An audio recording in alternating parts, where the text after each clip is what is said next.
Good evening, ladies and gentlemen. It is May 16th, 2021, and you are now watching Real Talk with Ronnie live.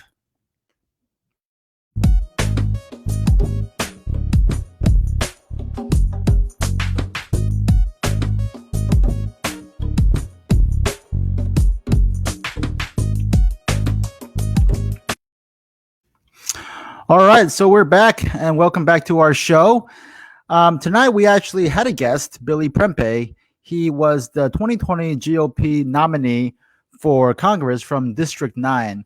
However, due to a last-minute issue, he had to back out. But it's okay. We will have him on next time.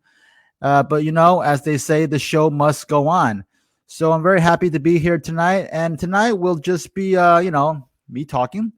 And it can sort of be like an open forum. So if you're watching the show right now, if you like to, join, it'll be an open forum. I will share a link, and you can come on. All right. So I want to thank all the viewers who are watching right now. If you like to come on the show and share your 2 cents, I've shared a link in the comment section. You could just click it, and I will let you on. But, I figured this is a good chance for me to kind of update you guys on the state of my campaign. So for those of you who may not know, I'm running for county commissioner here in Bergen County. And a county commissioner, if you don't know, is a county legislator. So actually, this term county commissioner is a new thing. They came up with it last year. I believe the governor, he changed the term from freeholder to county commissioner. So it's, for as long as I can remember, it's been known as freeholder. That's what we have here in Jersey. But because of the implied connotation, the negative connotation of the term freeholder, it was changed last year. So just to give you guys a little bit of history on the term freeholder. Freeholder back in the day was someone who owned land free and clear. And back in the day, the only people who could run for office were people who owned land free and clear. So that's why they named this position a freeholder.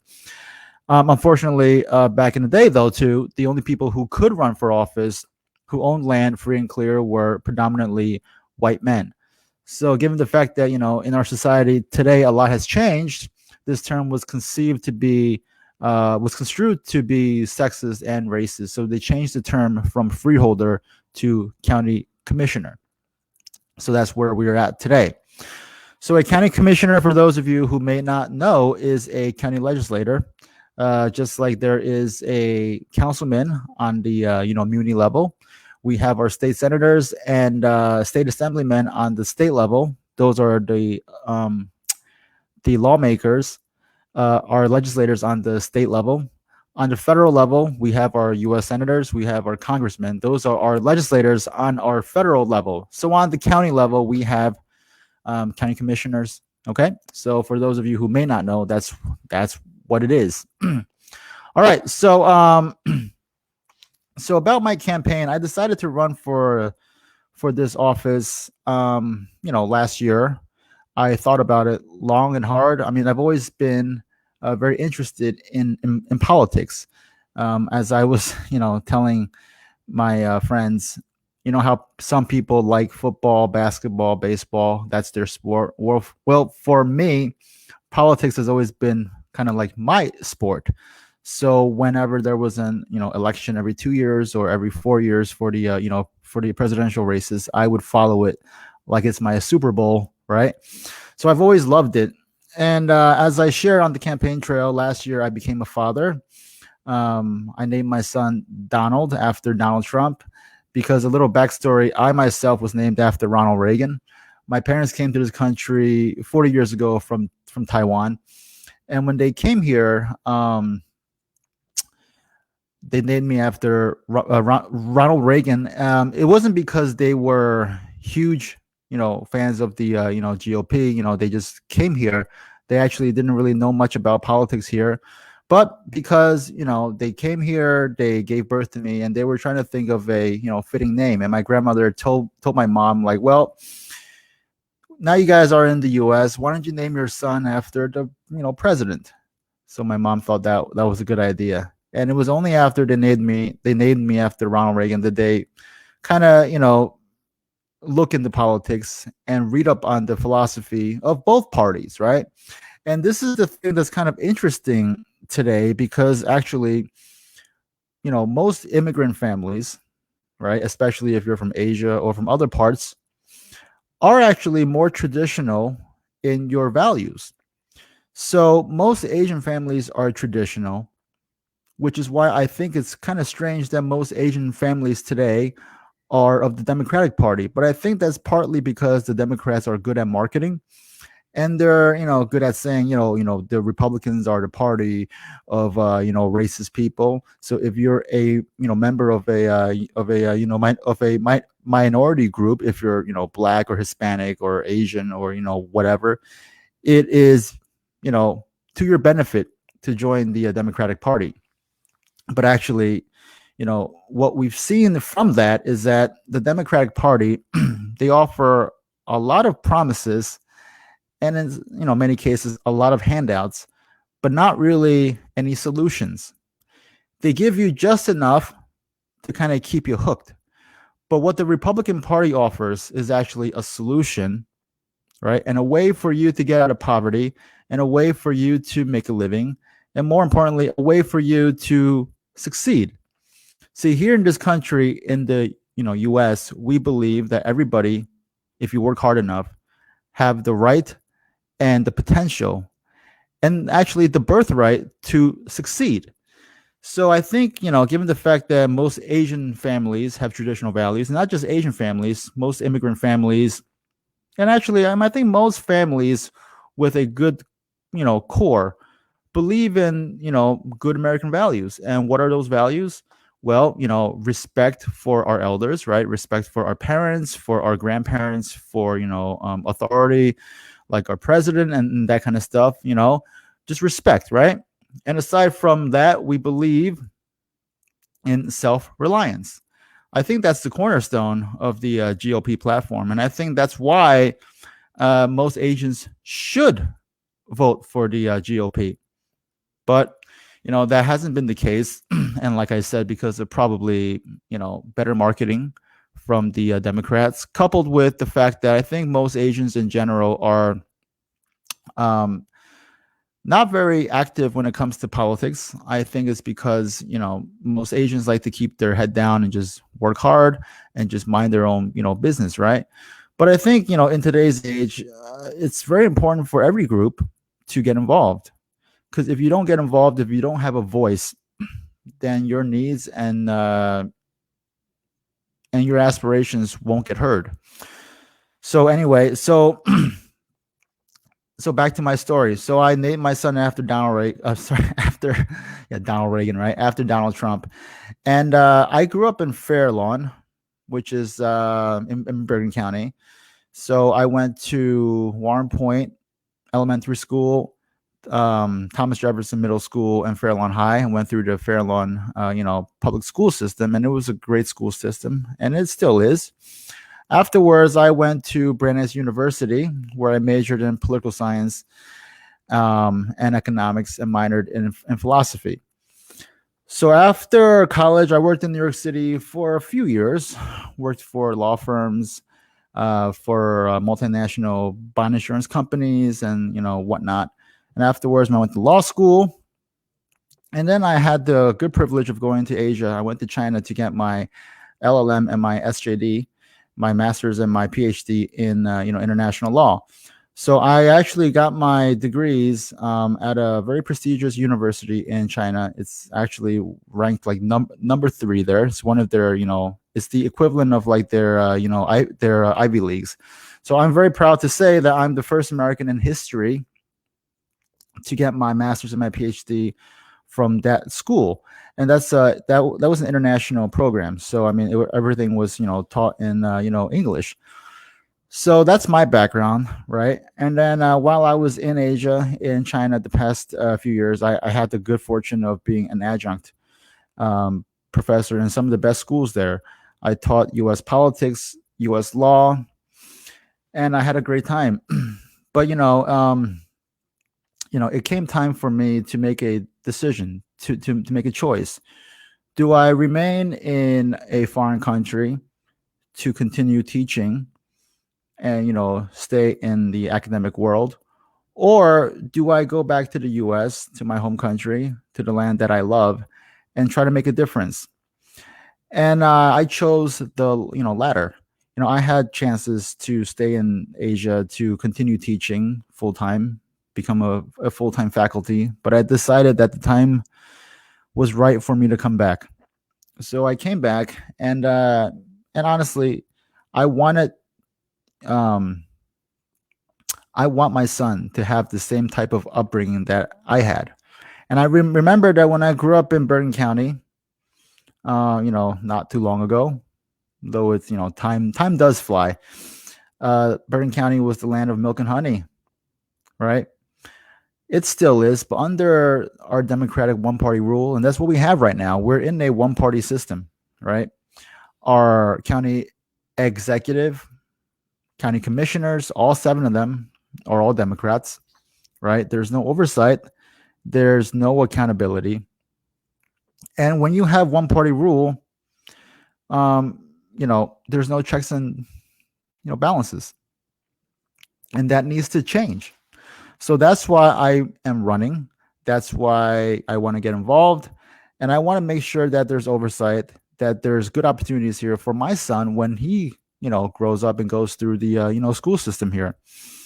So on our county slate this year, we have a lot of phenomenal our candidates are all great. I mean, they have a great backstory. On the top of our ticket for county sheriff, we have Bob Kugler. Bob Kugler is currently the police chief of Saddlebrook. He is actually, I believe, the longest serving police chief in the history of Bergen County. He's been a police chief for over 26 years. He's been on the force in Saddlebrook for over 35 years.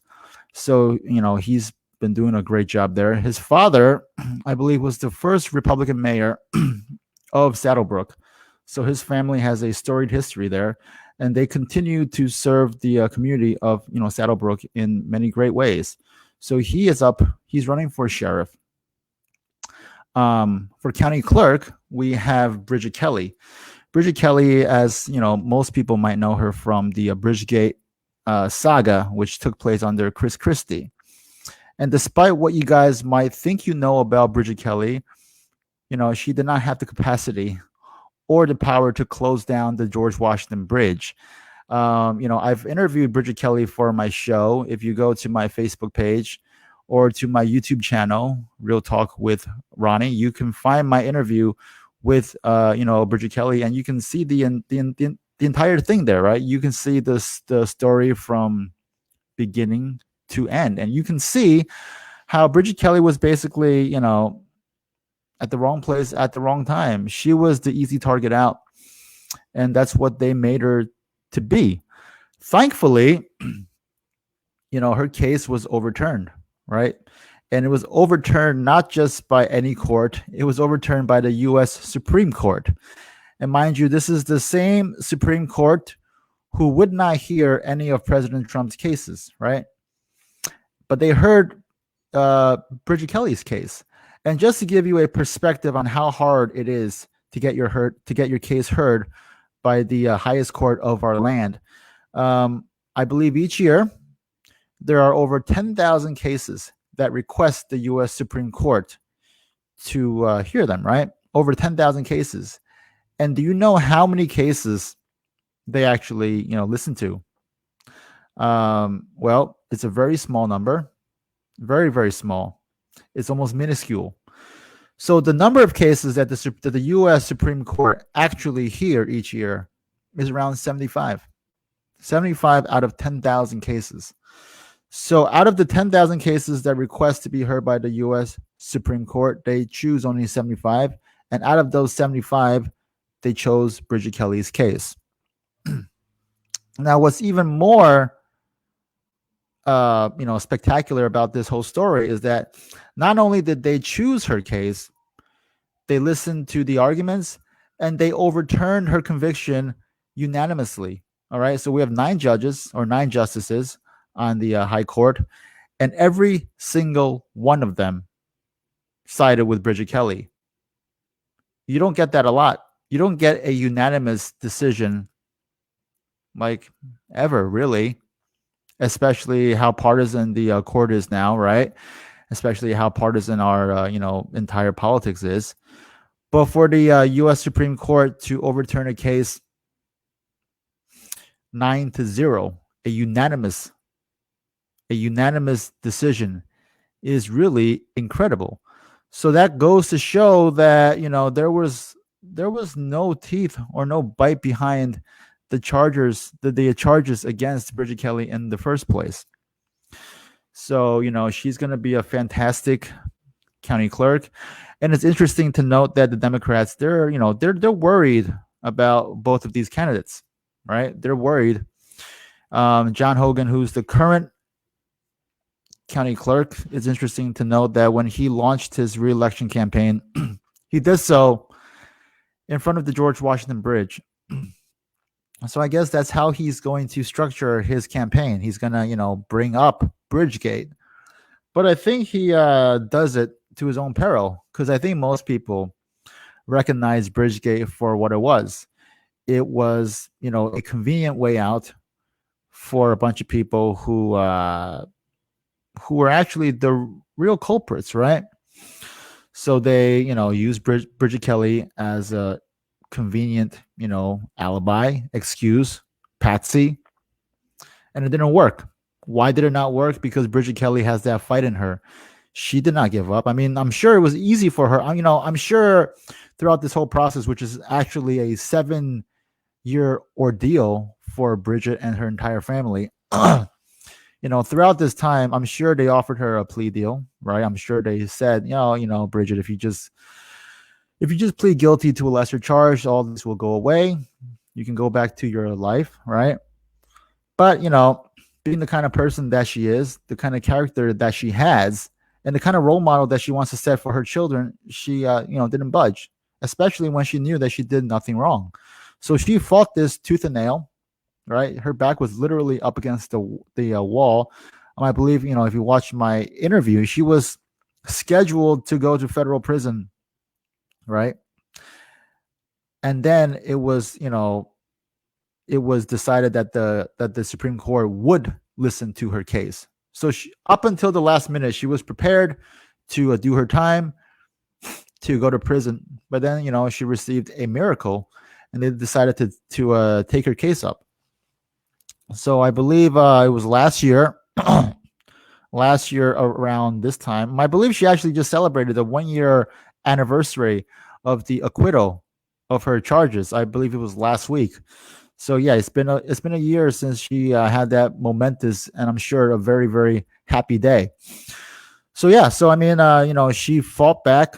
She fought back against the system, against those who were willing, ready, and able to frame her and to take her down, and she won.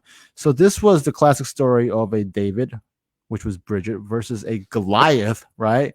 Which was in many aspects the Chris Christie team, right? And what she was facing, but she got through it, and now she's running for county clerk. And I think, the voters of Bergen County, the people of this county, will see that as a strength, right? They'll see it as a testament to her character and to her bravery, right? Because it's to go up against the system is a very hard thing to do, and she went all the way up to the U.S. Supreme Court, something that the president couldn't even do, and she won. She beat them 9-0. So I mean, good for her, right? So yeah, if you're watching the show right now, there's a few people watching. If you want to come on, I've posted the link where you can click on and you can come on and we can chat. Tonight's session will be an open forum, and I actually want to have more of these as my campaign goes on. So this gives a chance for the voters, for the viewers to come on and talk to me and discuss and ask questions, right? Because from now until November, it's around I don't know what, 6 months. We have half a year left, right? And I want to give the voters out there as many opportunities as there is to get to know me, right?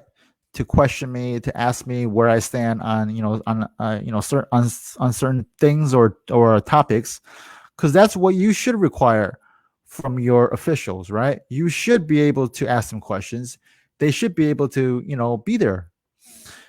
Sorry, let me just post this link again. But yeah, if you want to come on, just click on the link. All right. I know some people might be shy, right? But it's okay. We're all friends here. So let me just continue with the introduction of the county team. So we have Bob Kugler, who's running for sheriff. I just met up with him this morning. We were kind of brainstorming on how to move forward. And also I wanted to put up a sign. He's got a lot of signs. Bob is running full steam ahead. And I think he's going to do a great job. He has a bit of a.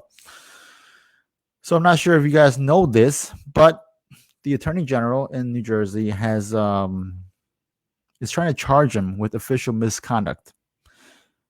The story behind that is that Bob Kugler owns a funeral home. His family has owned a funeral home in Saddlebrook for many, many years. Bob Kugler is also the chief of police in Saddlebrook, as I've mentioned.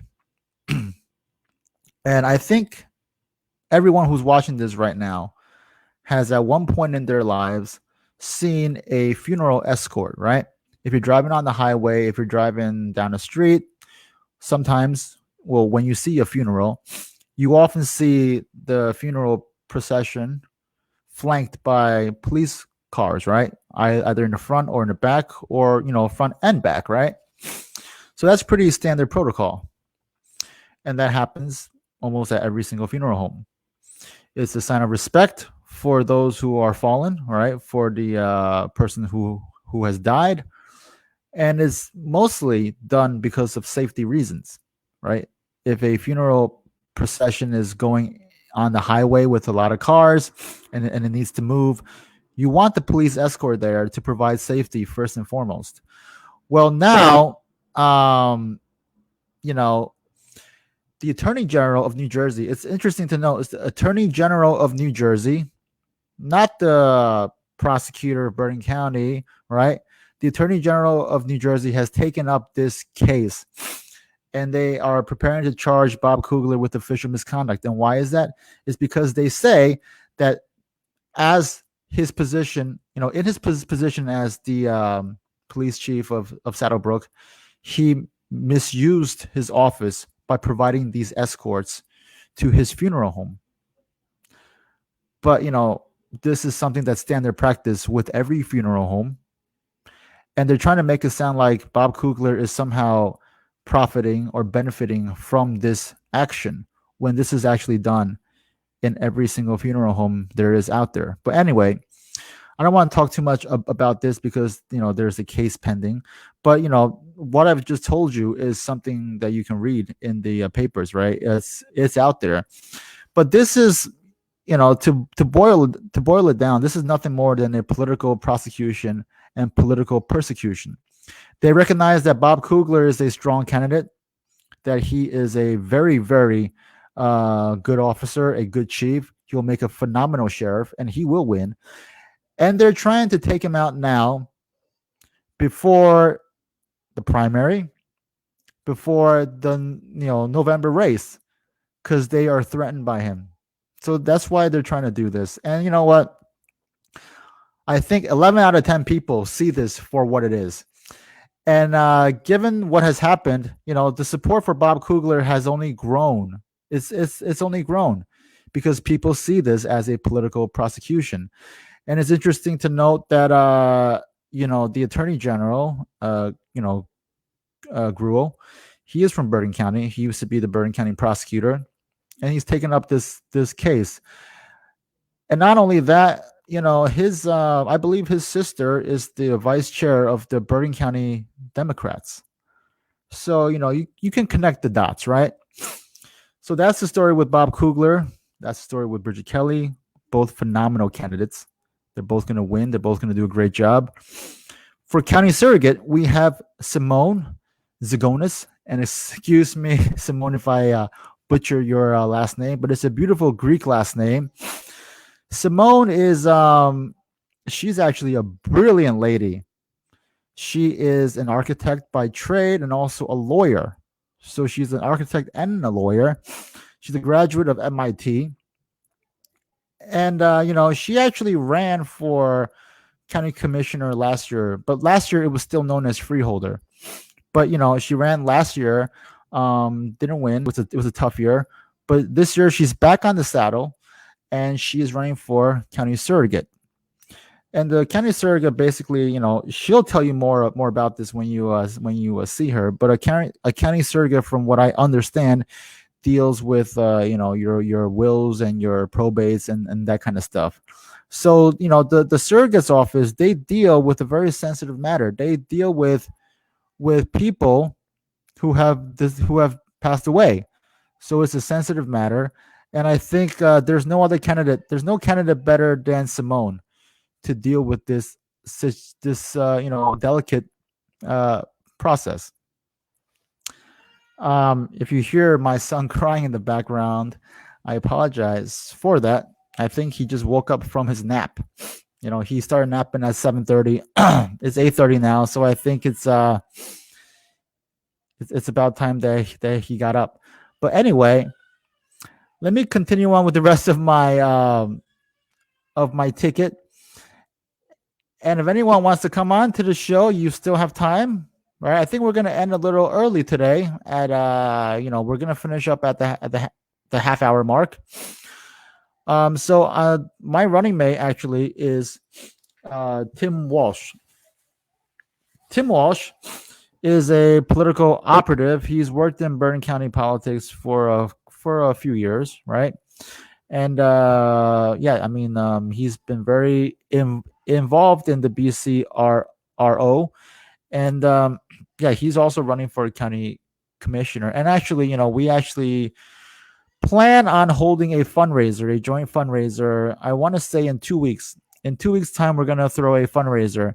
The location, I believe, at this point is slated to be Nanny's in Rochelle Park. It's a fine Italian establishment. It's a family-owned place. I think it's been there for 30 years.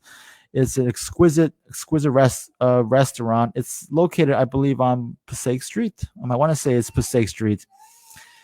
It's across the street from the ShopRite. The ShopRite in Rochelle Park that I will give a quick plug out for. That ShopRite is fantastic. It's open 24/7. It's I know late at night, if I need diapers, if I need wet wipes, that's the place to go to.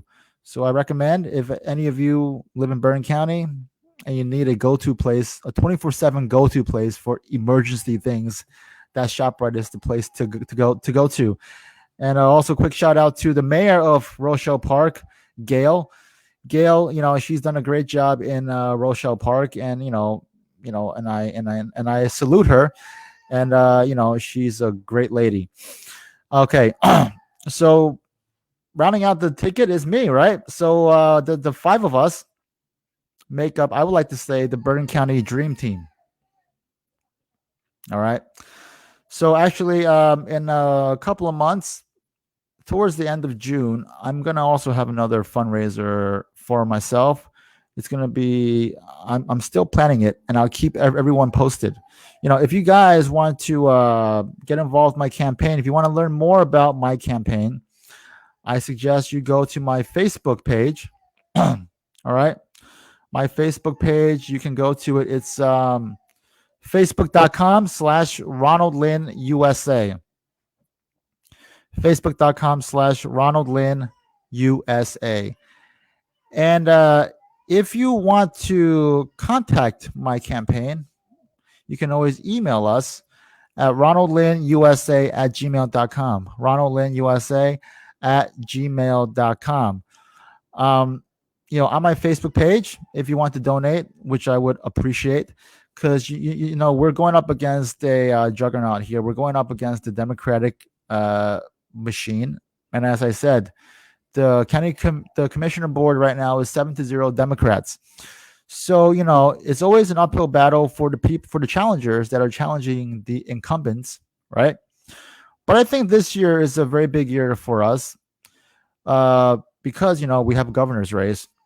Jack Ciattarelli, who is at the top of our ticket, um, I believe he's going to be a phenomenal candidate.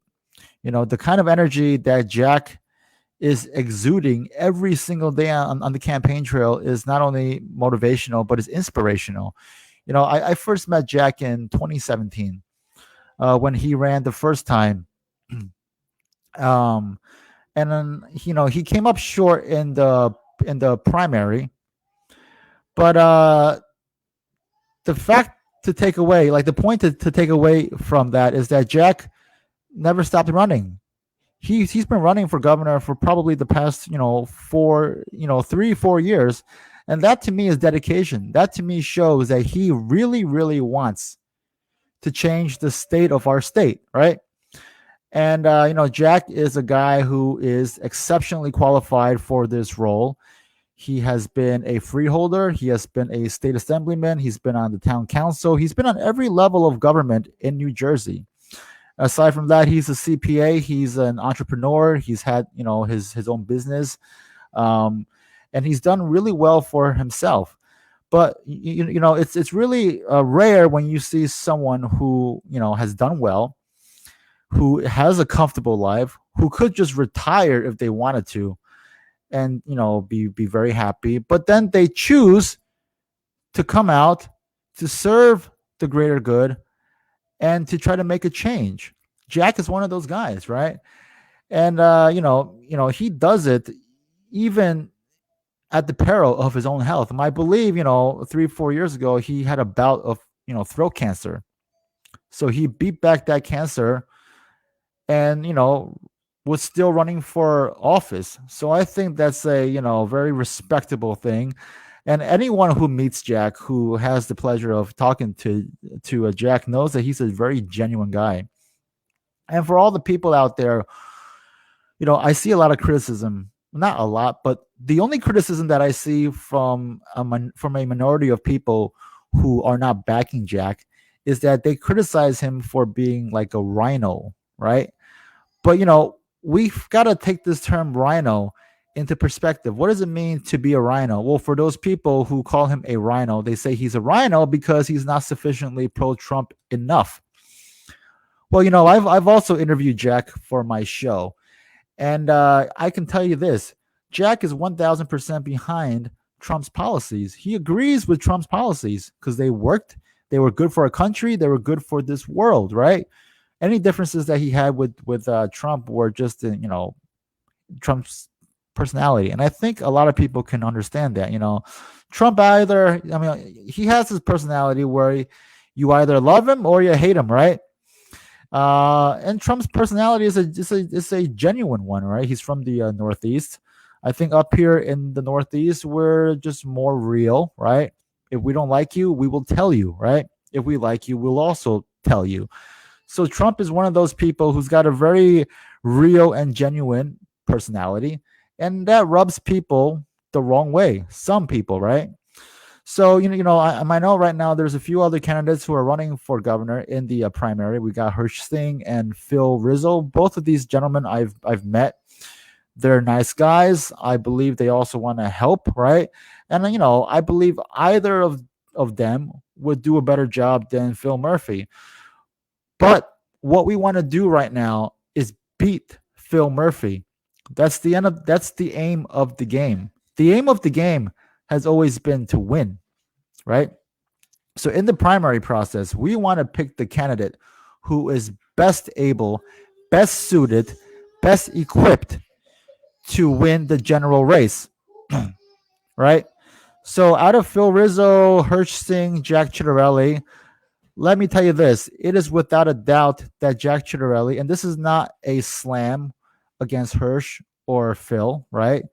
I might like both those guys. They're very qualified too in their own right. But this is more an endorsement and a testament towards Jack's strength. All right. Jack is uniquely qualified. He served in government on every single level.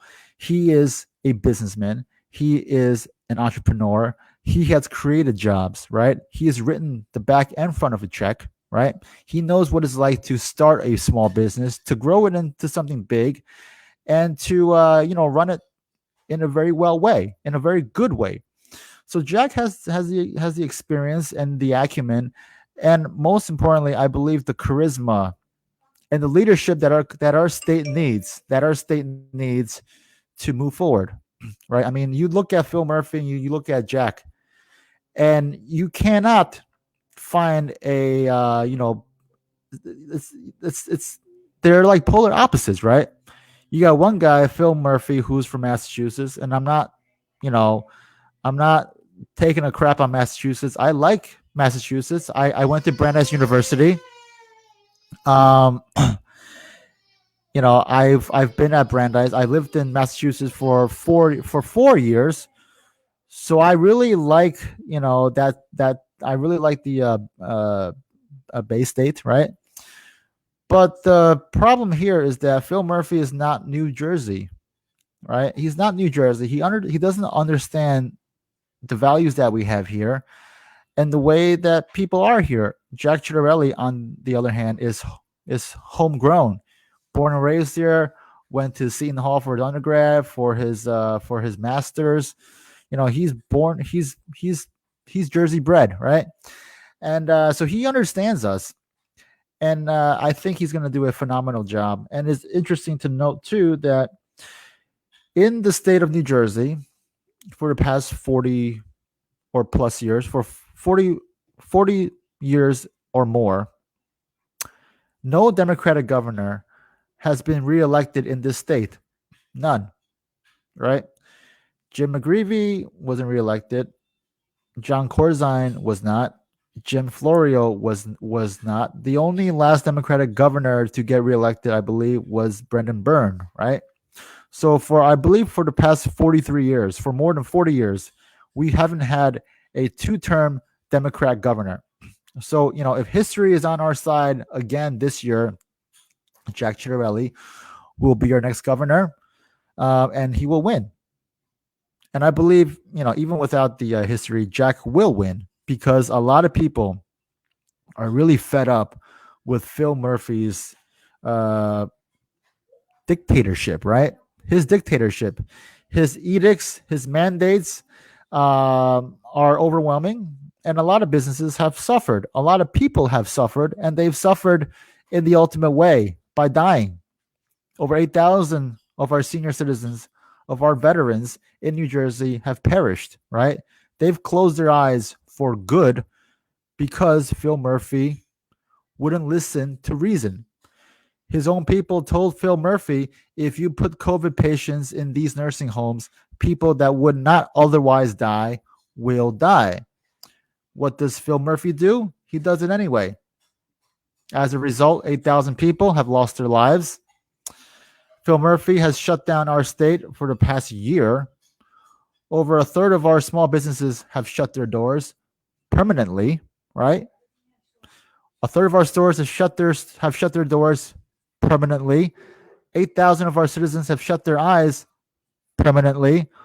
The recent edict from the CDC has stated that if you are vaccinated, you no longer need to wear a mask in indoor places or in public. Phil Murphy likes to say that he follows the science, but not when it comes to this, right? He still needs to wait and see. How much longer do people have to suffer, Governor? I mean, the teen suicide rate in our state has skyrocketed too, because our children, are not allowed to go to school.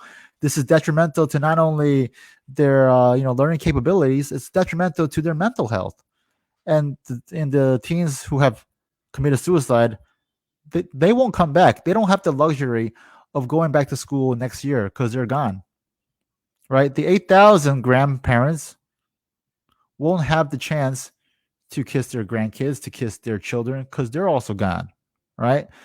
A third of our small businesses who've shut their doors, who've shuttered their businesses for good, don't have the luxury to come back, next season. Right? Because they're also gone. Those families who lost those businesses are going to be permanently struggling. So, our elections matter, and they matter in the most severe ways, right? If we have the wrong leadership, literally people will suffer, people will die. And that's what happened. That's what has been happening during the past few years under Governor Murphy. So it's so imperative that we change this, that we change course and we have a new leader. Jack Ciattarelli is that guy. And you know what? I'm not just touting him because, we're on the same line, we're from the same party, but I'm touting him because from every perspective, common sense, right?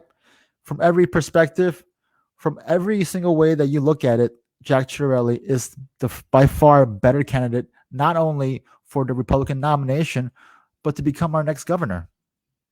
It's hands down. There is no competition, right? So that's why I feel that this year is a very big year for us. Not to mention that this year we have, we have 5 seats up on the county, 5 seats. Last year, I believe there were only 2 seats. The year prior, there were 3 seats. But this year, it's the whole bang, right? We got 5 seats up on the county. We have a governor's race, not to mention every single legislative race in our state is up. That means every single state Senate seat, every single state assembly seat is also up. So this year is the motherlode of all elections. And not to mention, we're one of 2 states that have races this year. So the rest of the nation is going to be watching us. And I do believe that we are a bellwether for what's going to happen next year. Next year is the all-important, crucial midterm races, right? 2022. Next year will determine which party controls the U.S. House, which party controls the U.S. Senate. And if, history is any indication, the party that has the White House, right? The party that has the White House, which in this case is the Democrat Party, they have the White House. Through some reason, Joe Biden was the top vote getter. He was the highest vote getter out of any presidential candidate in the history of our country, believe it or not. Even higher than Barack Obama, the first African American president. And it wasn't just by a little. They're telling us that Biden received over 80 million votes. I'm not sure about the specific figure. I didn't know at some point, but I believe Barack Obama had like 75 million votes, right? Or into the 70s. So we are told to believe that Joe Biden has blown Barack Obama out of the water and is the highest vote getter in the presidential race out of any presidential candidate in the history of our country. Okay, Daniel DeMarco, who's watching, thanks, Daniel. He has provided this information for us. So apparently, Joe Biden received 11 to 12 million more votes than Obama in 2008. In 2008, Obama, according to Daniel, thank you for this, Daniel, he received 69 million votes, which for that time was record-breaking, right? Record-breaking. And you would imagine that, right? That's something that you could believe. Barack Obama is a charismatic, talented guy. First African-American candidate, first African-American, well, not first candidate, but, first African-American candidate to receive the major nomination to receive the nomination of a major party for president of the United States. Huge deal, right? He symbolized so much hope, and he represented a lot for a lot of people, right? So he was truly, and he still is a inspirational figure for many, many people, right? So for Barack Obama to get 69 million votes in 2008, that not only is that believable, but you would expect that, right? However, Biden received 81 million votes in 2020, all while campaigning in his basement and never going out, never holding rallies. He did hold rallies. He had rallies in parking lots, right? He had these car rallies, right?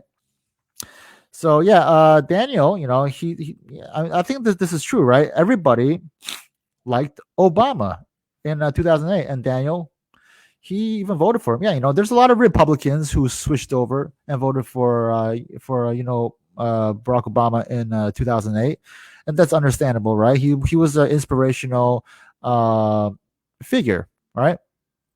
I mean, his policies, they did not end up to be inspirational or that great, but we'll get to that later. But that's a whole different story. But for what Barack Obama represented was something that was very special for this country, especially given our history, right? So he represented a lot of hope and a lot of change. That was his slogan, hope and change. So he represented that for a lot of people. But Biden to get 81 million votes, that's something that's, we're told that's true, but that's kind of hard to swallow, right? But then again, we have to accept it, and we accept it, right? That doesn't mean that we can't talk about it. Well, under democratic rule, we can't talk about it, because if we talk about it, if we criticize them too harshly, then guess what? We get canceled. Daniel DeMarco says, no, haha, hope and change didn't happen. No, it didn't happen. I mean, we have a lot of campaign billboards and campaign flyers and poster boards that say hope and change, but in reality, no, we got a lot of the same, right? More of the same. So so this year I believe is going to be a big year. We're a bellwether for what happens next year. Next year, I do believe that the Republicans will take back control of the House and the Senate, especially since the margin is so razor tight, right? I believe we have a 5-seat. No, the Democrats have a 5-seat edge in the U.S. House. The U.S. Senate is, for all intents and purposes, tied, right? The tie-breaking vote is coming from the vice president, right? So I think next year is going to be a big year. And of course, what happens next year will dictate what happens in 2024. I know a lot of people are hoping that President Trump will run again. And I think he's kind of leaning towards it, right? I mean, especially if the Republicans win the House and the Senate back in 2022, I think that gives him more of a legitimate reason to run in 2024. Daniel DeMarco, that's another reason why NJ has a chance to go red. That's right. That's right. And Dems will be complacent after winning. Republicans are fired up. One of the ways we got Christie. Yeah. Someone was saying the other day that the way that Republicans win, especially in New Jersey, is when they get angry. When Republicans get angry, they win. So, I'm not hoping that everyone gets pissed off and gets a heart attack, but for the Republicans that are watching and who will watch, and to all the Republicans out there, you should get angry, because what the Democrats have done to the state, to our county, is unconscionable. You don't know how many people I've spoken to during the past months who've told me that they're so fed up with the fact that their children can't go to school. They're so fed up with the fact that their children can't play sports. And, in New Jersey and Bergen County, our property taxes are sky high. We're the highest property tax highest property tax state in the nation. And Bergen County, we have the third highest property taxes as a county in the entire country. And as you may know, most of our property taxes goes towards our schools, right? But given the last, year, our schools haven't been open. So it begs you to question, well, where's all this money going to? And it's interesting to note that, the Bergen County budget for the last year alone has increased by $200 million. So in a pandemic year, when all services, when a lot of the schools, when all schools are shut down, why has the budget in Bergen County gone up by $200 million? Why? I think that's a question that voters want to know. And that's a question that the Democrats aren't answering. A lot of the voters that I've spoken to, one of their main concerns is the fact that, they don't get a response. They call their county commissioners, they call the county executive, They don't get a call back. They write them. They don't get their emails, responded to, and they're angry. They're fed up that these people who are in power, who are elected to serve the people, are not doing their jobs. They're not serving them. They're not, writing back. They're not calling back. They're not answering back. That's their fundamental duty, and that's not happening. And that usually happens. Why? That usually happens when there's one party rule. Because you see, when there's one party rule, the party that's in charge, they get comfortable. They get comfortable and complacent, and they feel like, no one can touch us. We're in charge. What are you going to do about it, right? Well, let me tell you what I'm going to do. What I'm going to do about it. I'm going to run and I'm going to win. And I'm going to get in there, and I will be that thorn in their side. I'll ask the tough questions. I'll provide the oversight, and I'll provide the accountability that the Democrats on the county level have not been doing for the past 8-9 years. So that's what I hope to do. And with your help, I can do that. We have a primary coming up on June 8th. Okay, our primary is on June 8th. Me and my running mate and our county slate, we have a primary. My running mate and I, there's two of us running for 2 open seats. So most likely we're going to win our primary. So for the most part, we're focusing on the general race now. And, I'm out there almost every single day, going to different towns, different meetings, different, VFW halls, talking to the people and listening to the needs of our citizens, because that hasn't been done for a long time. No one's listening, no one's answering, and no one's helping. And that's what I hope to do. I know with my experience, with my background in law, I think I have the right experience, the right background, and the right energy to effectuate the change that is sorely needed, right? But of course, in every single campaign, what we need, unfortunately, is the resources to fight back. And those resources come in the form of money, right? So that's why we need to raise money. I'm trying to raise $21,000 before the primary date of June 8th. Okay, because we have 2 quarters or 2 periods where we can, report, or where we can raise funds. Right, one is before the primary on June 8th. One is after. So after June 8th, it's a new period, right? So we can raise money from the same people again, right? So I mean, if you're not aware, each person is allowed to donate up to $2,600 per reporting period per candidate.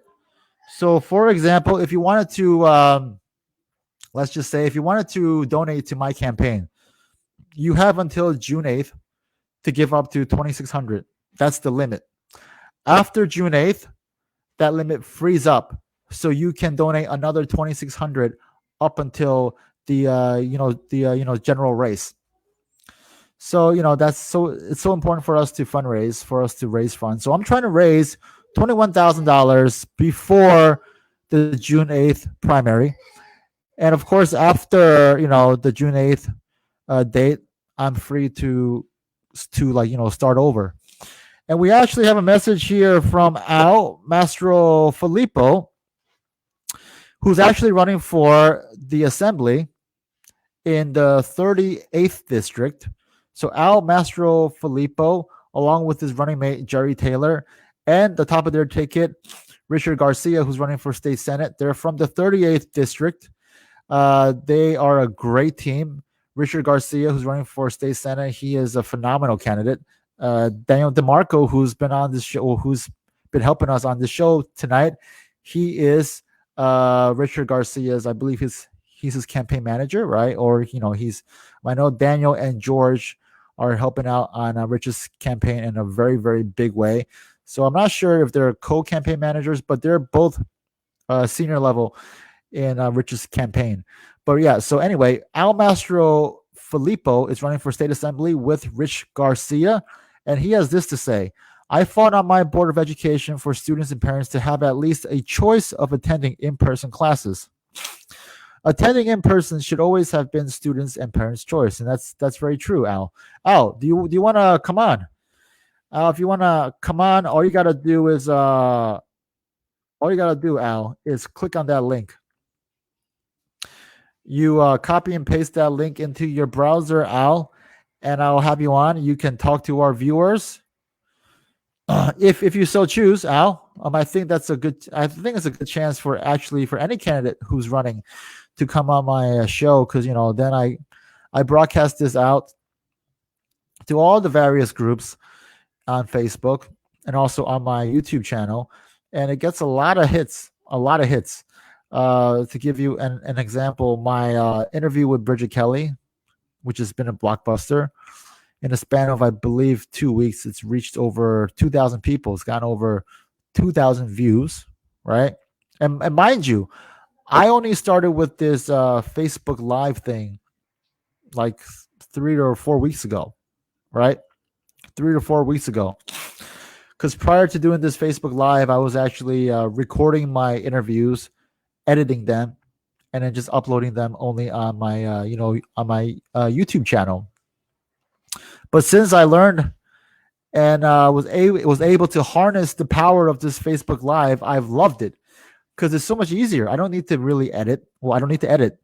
Once the show's done, it just gets uploaded, and it's there. It's so much easier. And I gotta credit Mike Asso for showing me how to do this. Mike Asso, who's been a guest on our show, he was actually the first person to come on my show after I started doing this Facebook Live.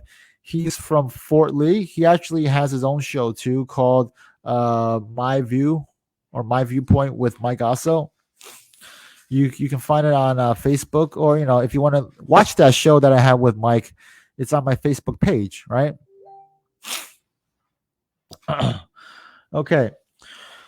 Al was telling us that he can't come on because he has a prior engagement that he has to go to. But sure, Al, anytime you want to come on, you or Jerry or anyone else who want to come on and promote your campaign, feel free to let us know.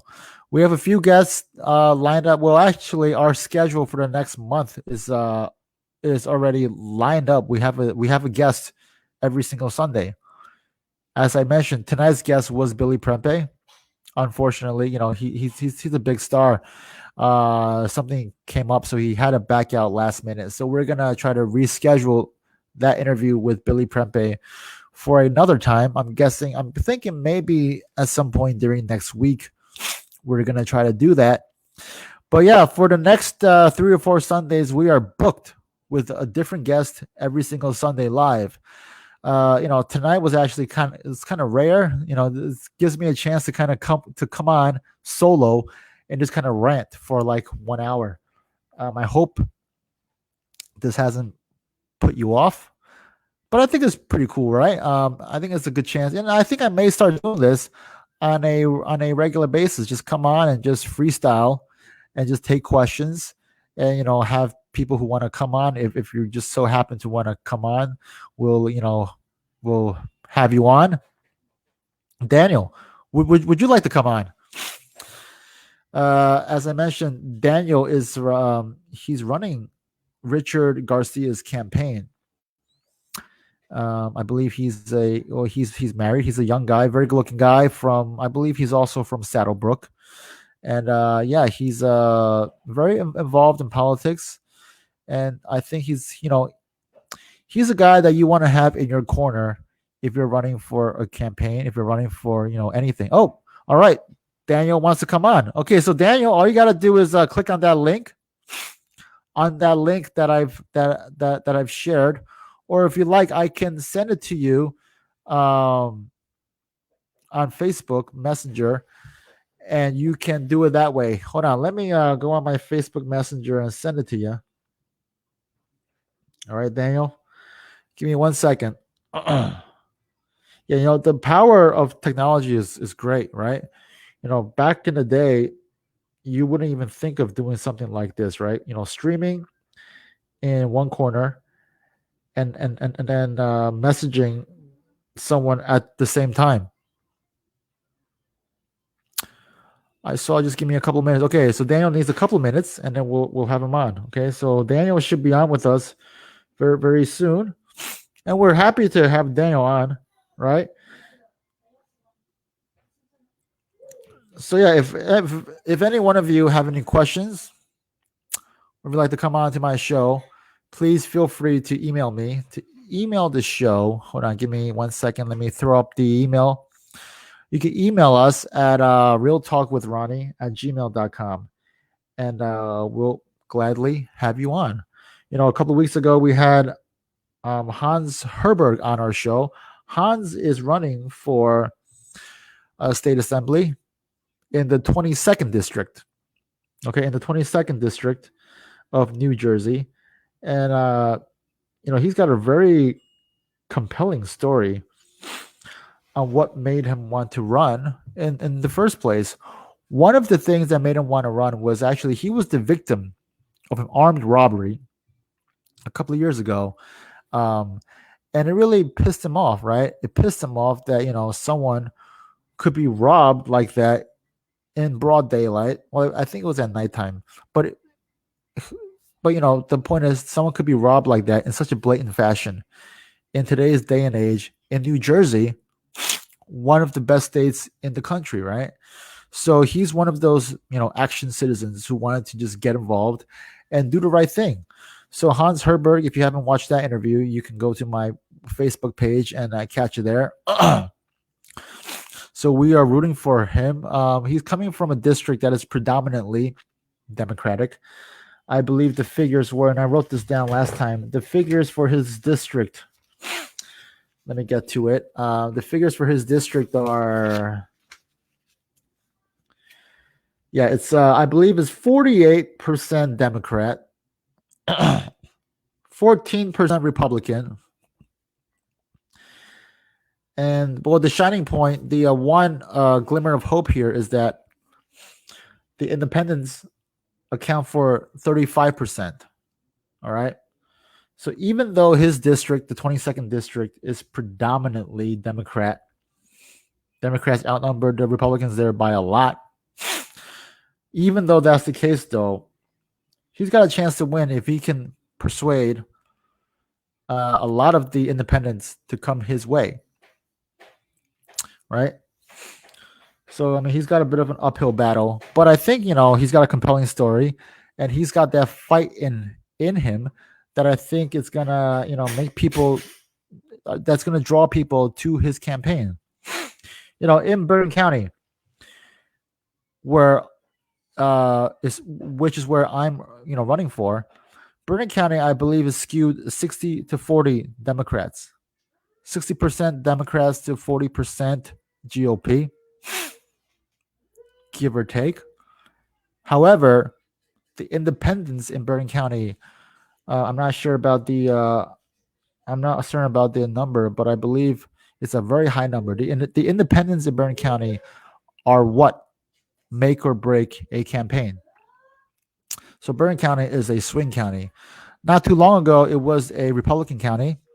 Right now, I want to venture to say that Bergen County is, recent years it's been a blue county, but it's got that tint of purple, right? It's got that tint of purple. And, if Jack Ciattarelli carries Bergen County, he carries the state.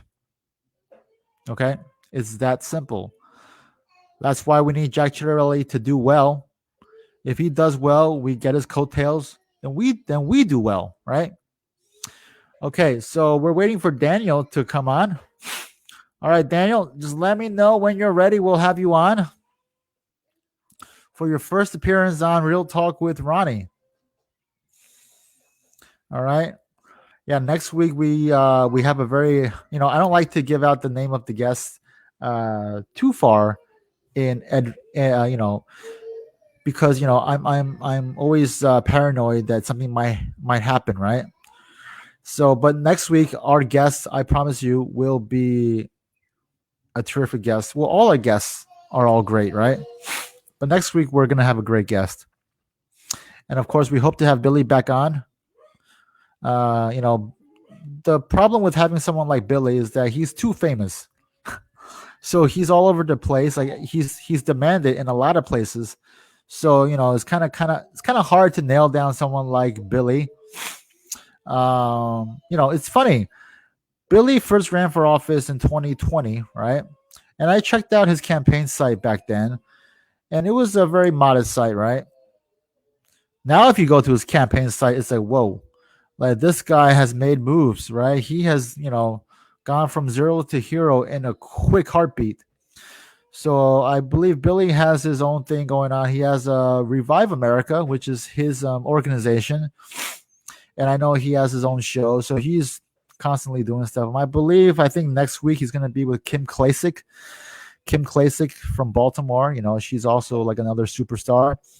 They're going to be at an event together, I believe in Maryland or some other state. So yeah, so Billy is all over the place. So that's why I don't fault him for canceling last minute. Okay, Daniel, he says he's coming back. He's coming on now. So let's okay, Daniel, let's see. All right, hey, Daniel, What's up, buddy? how are you, buddy? Good, good. I heard you. I heard you before. You said, "Come on, I'm in the middle of running around, I'm doing laundry and other stuff." So Okay, I got a few minutes. What's going on? sure. So Daniel, why don't you introduce yourself to our viewers? Sure, sure. My name's Dan DeMarco. I'm from originally. Daniel, we can't really hear you. I think your mic is like a little muffled. Stand by. Okay, good. It was a lot better then. Okay. All right. Good. Good, good. All right. Dan DeMarco. I'm originally from Lodi. I live in Garfield now. Um, Short and simple. I went to Montclair State. I got degrees in political science and public administration. Basically, because I've always been a political junkie, so I figured let's do something that I enjoy, so I can get good grades at the same time. It'd be easier to get good grades, and I've just been slowly involved, getting more and more involved in there. Like you said, I'm helping out Richard with his campaign and just helping out in general. We got to get more involved. We got to get more people. It's time for the younger generation to step up and really just start doing more. So you got to jump in somewhere and start, and that's it. So we're Right. here. Awesome. Yeah. So I was actually really excited when I started getting to. You were like at every event, every single event I was at, like you were at, and you had more. So I'm seeing like, man, what is this guy Ron? He's everywhere. He is literally everywhere. And you've done a great job really getting to the grassroots in the campaign. That's real grassroots, because a lot of times you hear people say, "Oh, grassroots, yeah, the grassroots," and they do nothing but they sit on Facebook or social media. Social media is good; it's important. You got to Right. have a social media plan, but grassroots is actually getting out there and meeting these people and meeting people and the businesses. You go to your local deli. You're going to, wherever, anywhere. Talk. You stand in front of your local ShopRite. The ShopRite, like you said, 24 hours. You just Right. hand out your business card. Hey, how's it going? Just talk to people. That's real grassroots, and that is where you win, especially local campaigns, more local offices like yours, like the one you're running for, commissioner, council, everything, and that's where it Right. starts. It starts from the ground up. That's real grassroots. So, yeah, that's. You were at every event, and I was like, "Oh man!" And then I found you did your podcast. You did your interview with Jack. It was a great interview. You Thank did you. another one with Bridget. Was even better. It was actually her story is fantastic too. Oh It's yeah. a captivating story. So that was. I think you're doing great. And anybody that's out there watching, I encourage you to check out Ron. Go to his Facebook page, follow him. He's not hard to find because he's everywhere. Find him at one of our events, pull him aside, talk to him, and just hear him out. See what he wants to do. See what he wants to do at the county level. And if you can afford a donation, please donate. Again, I'm also helping out Richard Garcia's campaign. That's the 38th district state senator. He's another one. We don't have. I don't know if I know you did your interview with him, so we can link that with him and let people really get to know him. But if you guys can, if anybody can afford a little donation to Ron here, I think people don't realize how important county government. I mean, all government is important.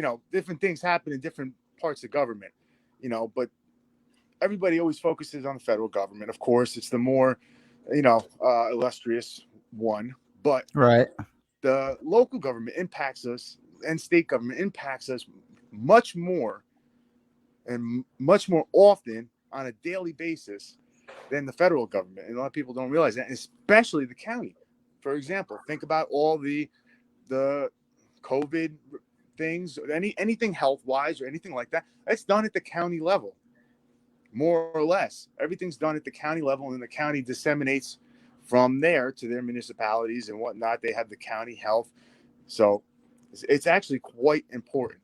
Um, and just knowing you from hearing what you've said, hearing you on the trail, I think you got a great vision of bringing back some checks and balances to that 7-0 Democrat Right. government. Because too much is no good. Right. You can't have a lopsided government like that. And Yep. I mean, too much of anything. Too much of anything is no good, right? Even Yeah, too no, much it's of a not. good thing is not good, right? No, you can't not have. not to mention too much of a bad thing, and that's what we have right now. We have too much of a bad government, and that's Exactly. definitely no good.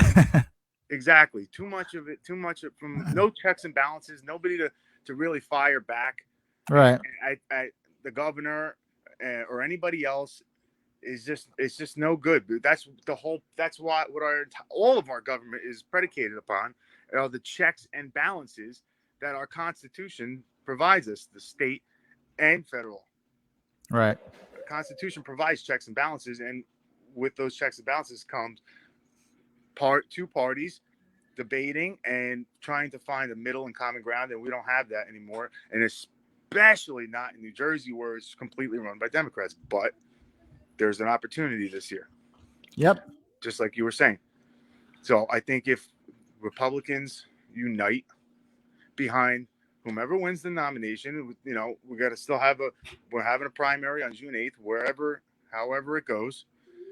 We have to get behind all of those nominees in full force, and we're going to need the help of the independents Well, too. let me ask you something, Daniel. Yeah. In your gut, in your gut of guts, who do you think is going to win the nomination for governor? I think it's going to be Jack. It's going to be Right. Jack for sure. But again, you can't sleep on anybody. You can't take anything for Yeah. granted. I think Jack's the best candidate. But again, not taking anything away from anybody else. I think those other two guys are good, like you said, good in their own right too. Right. It just so happens for this particular race and this particular climate that we're in, I think Jack is the better candidate. He's been doing this for 3 years now. I mean, I Yeah. met him on the 2020 campaign trail, and I was like, Right. "What the hell? Where was he's running for what? Governor? That's not till next year." He was doing it before that, so he's been Yeah. doing it for 3 years. I mean, that shows again, you said it shows dedication. It shows that he knows that time is one of the most important commodities in your campaign, which everybody that becomes a candidate finds out very quickly. The time is so incredibly important, and the thing that I think he's most underrated for are his policies. I'm a policy nerd, you know. I mean, I sat through. So, You don't Daniel, sit, let me ask you something. Go ahead. What do you say to people who criticize Jack Ciattarelli for being a rhino, and who say that, he's not conservative enough, he's not Trumpy enough? What do you say to those people? First and foremost, let's just say I voted for Trump twice. I'm a Trump supporter. I was a Trump Right. supporter since day one. He came down the escalator for a multitude of reasons. Didn't agree with everything he did and said. Of course, I don't think anybody should or can, but his policies were great. So let's just put it there. Now, what do I say to those people is, first and foremost, secondly, rather, a lot of people didn't support Trump at first. And I think maybe Jack was one of them because of some personality stuff. And let's not forget, Trump did not have any kind of record to go on. He was a former New York Democrat. We didn't Right. know what we were getting. It's just so many people Yeah. were so disillusioned that we were like, you know what? We're taking a chance on this guy. Some people just didn't feel like, they were apprehensive about it, including some of his best defenders now: Ted Cruz, Mark Levin, Glenn Right. Beck, to a lesser extent, Ben Shapiro. But during my interview with Jack Ciattarelli, we talked about this, right? And That's I right. and I think I mentioned that even Trump's children don't agree with him all the time, right? No, So you're never going to find someone who's going to agree with Trump 1000%, right? no. Um, yeah, so I think that's actually what makes our party and our country great is the Right. ability to dissent, right? That's right. Especially in our party. In our party, we can still have different viewpoints, right? And we can still be friends. On the Democrat Party, right? In that party, if you got a different viewpoint, then you're canceled.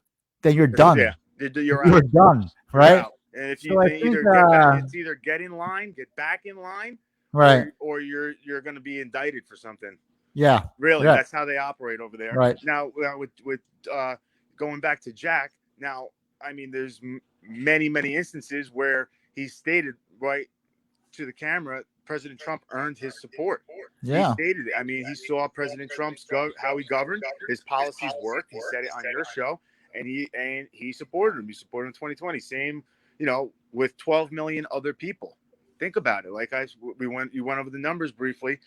Trump got 63 million votes in 2016. He's got 74, 75 in 2020.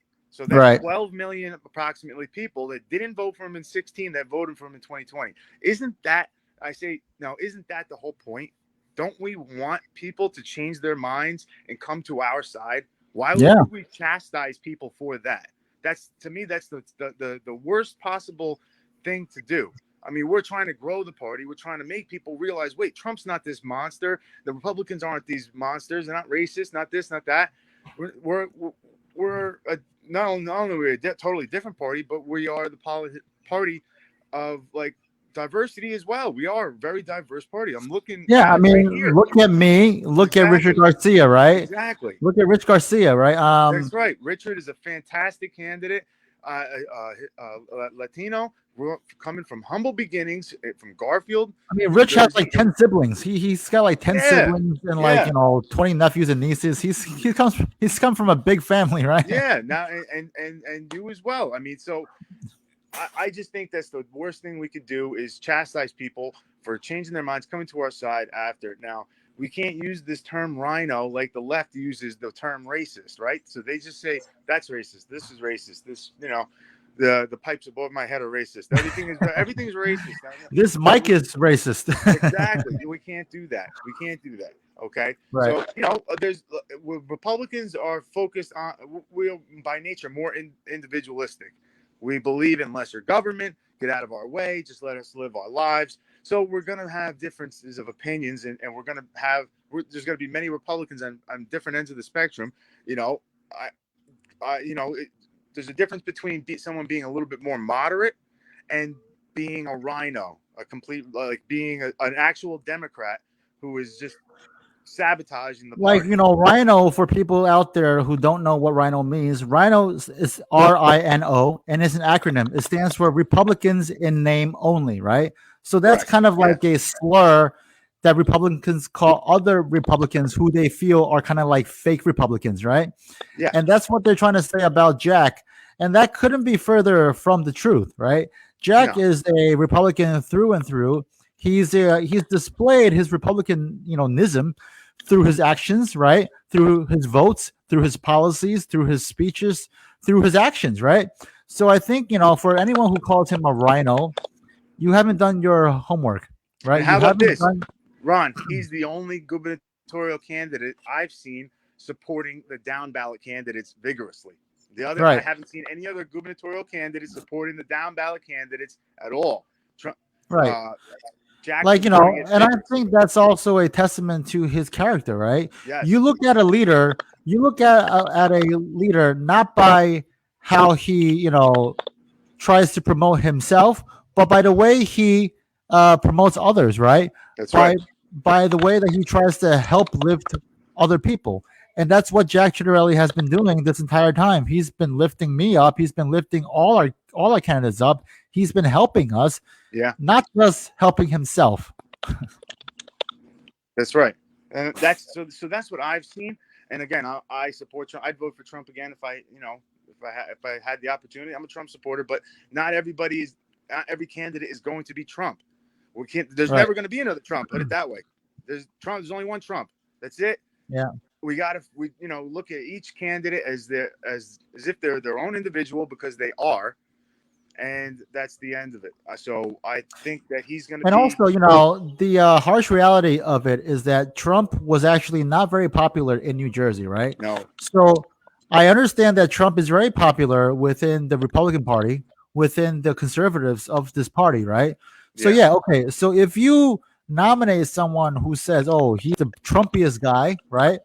That might actually be a turnoff to a lot of the moderates and Democrats that we're trying to attract to come over in yeah, order to win the general race.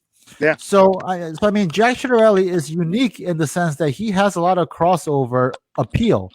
He has appeal towards the moderates, right? He has appeal towards Democrats. He's the one guy who can win in a general race against Bill Murphy. yeah. Yeah, That's exactly right. And it's a sad fact of reality that here in New Jersey, we need people that did not vote for Trump to vote for our right. gubernatorial candidate if we Yeah, want to win. Now, I believe that every single one of the declared candidates on the Republican side right now are far better than Murphy. So I'll be right. supporting whoever the nominee is. But we got to keep in mind we need people that did not vote for Trump for whatever their reason was Yeah. to come to our The side in only order way for us we to be win in New victorious. Jersey, yeah, the only way we win in New Jersey in a statewide race is if we get the independents, if we That's right. get the moderates, if we get some Democrats, right? So you Yeah. can't have a candidate who's gonna be turning them off, right? We need someone who has crossover, the appeal to and the ability to get those voters over. And Jack Yeah. Chiarelli, I believe, out of the 3 or 4 candidates who are running right now for the GOP nomination, Jack Ciattarelli is that only candidate that has that appeal, that ability to attract the moderates, the independents, and the Democrats to come over to our side to vote out Phil Murphy. That's right. And it's not because and it's not for lack of conservatism on part Right. of his policies either. If you actually really look into his policies, he's done some great town halls. He's done he did a great one with I think it was the Howell Township Chamber of Commerce or something like that. Don't quote me exactly on the venue, but it was fantastic. It was over an hour, and he went in depth into all of his policy prescriptions. I mean, he really displayed a commanding knowledge of the tax code, okay, and Right. exactly how he wants to lower our property taxes, how exactly he's going to bring back businesses, okay, which is again a tagline for Richard Garcia's campaign as well, him being in the financial institution, bringing business back. That's so. It's not for lack of policies. His policies are actually fantastic because I Right. did a deep dive into them, and Like, look, I so mean, for that's why anyone, I'm going that way. yeah, I mean, for anyone who is kind of like skirting or flirting with like a Hirsch Singh or like a Phil Rizzo, right? I really advise you. I suggest to you go to Jack's website, read his platform, read his views, look what he's been doing the past few years. Look what he's been doing while he was in the assembly, while he was a freeholder, while he was on the town council. Look at his record, right? Don't look at the attack ads coming from Hirsch Sting or Phil Rizzo, right? Or Phil Murphy, right? Sorry, there's too many Phils. Um, look at Jack's actual policies. Look to his website, right? If you want to get the source, right, you got to go to the source. So go to the source, educate yourself before you start calling someone else rhino. Dan, are you still there, Dan? Anyway, we actually had a comment before from Mike Gardner, and he said that Jack is appealing to independents and soft Democrats, and that's true, right? Yeah, a lot of fills there. Yeah. So yeah, I think there's a bit of lag with Daniel's feed. Okay, Mike Gardner, for those who don't know, is the municipal chair of Oradell. He's currently running for BCRO chairmanship. There's a chairman's race that's coming up in the coming months. I think it'll be after the primary. There's going to be a chairman's race. So we'll see how that race. We'll see how it turns out. But yeah, Mike is from Oradell. Yeah, and I think Mike Gardner understands that Jack Ciattarelli is the guy that we need. Right? He's someone who No, appeals to independents and soft Democrats. uh, I Hey, Danny, there seems to be something wrong with your feed, so I'm gonna take you off, and you can come back on. All right. All right. So, Daniel, there was a bit of problem with Daniel's feed. Let me see. Daniel, if you're still watching, why don't you quit out of it and then click that link again to try to get back in? Oh my gosh, we're coming up onto an hour and a half. When I thought that it would just be me today speaking, I thought that this would be a very quick show. I was anticipating it being done within like half an hour, but who knew that I am so long-winded that left to my own vices, I'm able to just kind of go on and on and on for an hour and a half. So I'm sorry, guys, if this has been a longer than usual show, but it's been so interesting, right? I'm so happy to be able to have the chance to discuss with you guys about my campaign and be able to bring on great people like Danny. And like I said, if anyone wants to come on to the show, I have actually posted a link to the show in the comments section. You can click on it and I'll have you on. Okay? So it's an open invite to anyone who wants to come on today. And I think I'm gonna do this format more often. Maybe even once a week we'll have like this open call, this open format. I think this is interesting, right? I think it truly allows us to have a platform where we could do real talk. Dan's asking, did the live go down or was it me? It was you, Daniel. There was something wrong with your connection where you were freezing up, so I took you off. If you'd like to come on, you can click that link again, and we're happy to bring you back on. Mike Gardner, Al, if you guys want to come on, you can click on that link, and I'll bring you guys on too. We can have like a round table. But yeah, I actually the slogan for my show, if you can't see, it's real talk, real news in real time. Real talk, real news in real time. And we cover real news, right? Not the fake news that the media forces down our throats. We talk about the real news when we have real talk, right? And it's in real time because it's live, right? So there's no filter, there's no chance to edit. And thank you, Mike.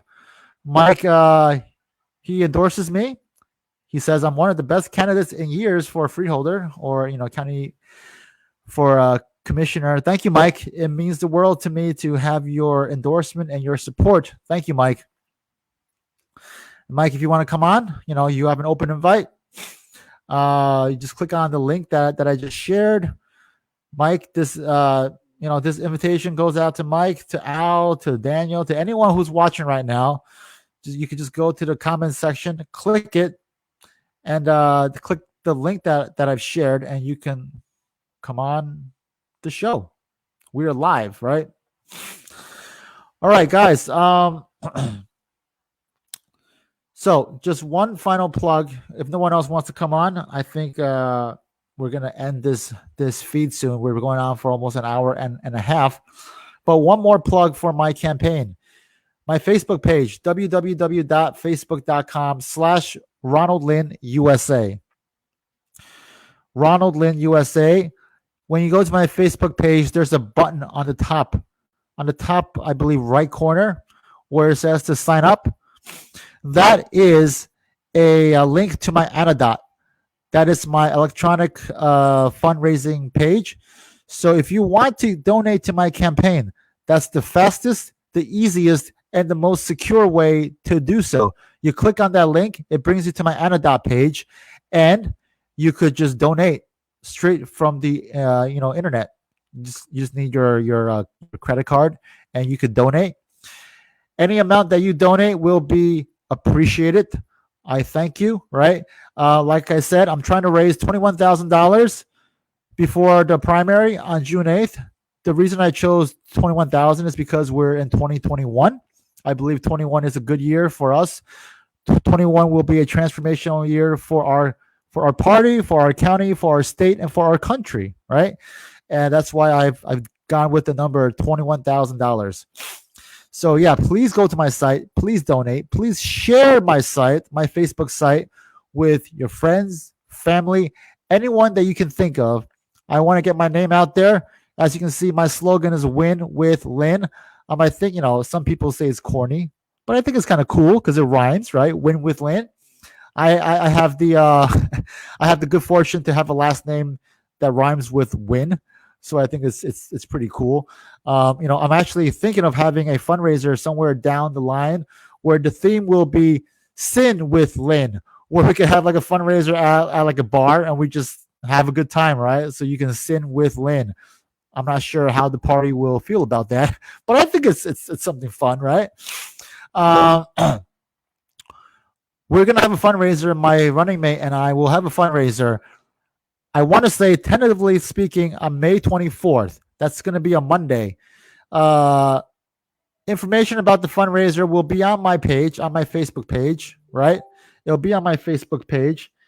And oh, Al, Al wants to come on. Al, we would love to have you on. We'd love to have you and Daniel both on at the same time if that's cool. Yeah, we'll have you on for 10 minutes and we'll call it a night, right? But anyway, just to let me finish my plugin, my plugin, my campaign. So we're gonna have a fundraiser most likely on the 24th. I'll keep you guys posted. For my personal campaign, because I have a running mate, but we have joint fundraisers, but we also have our own personal ones, right?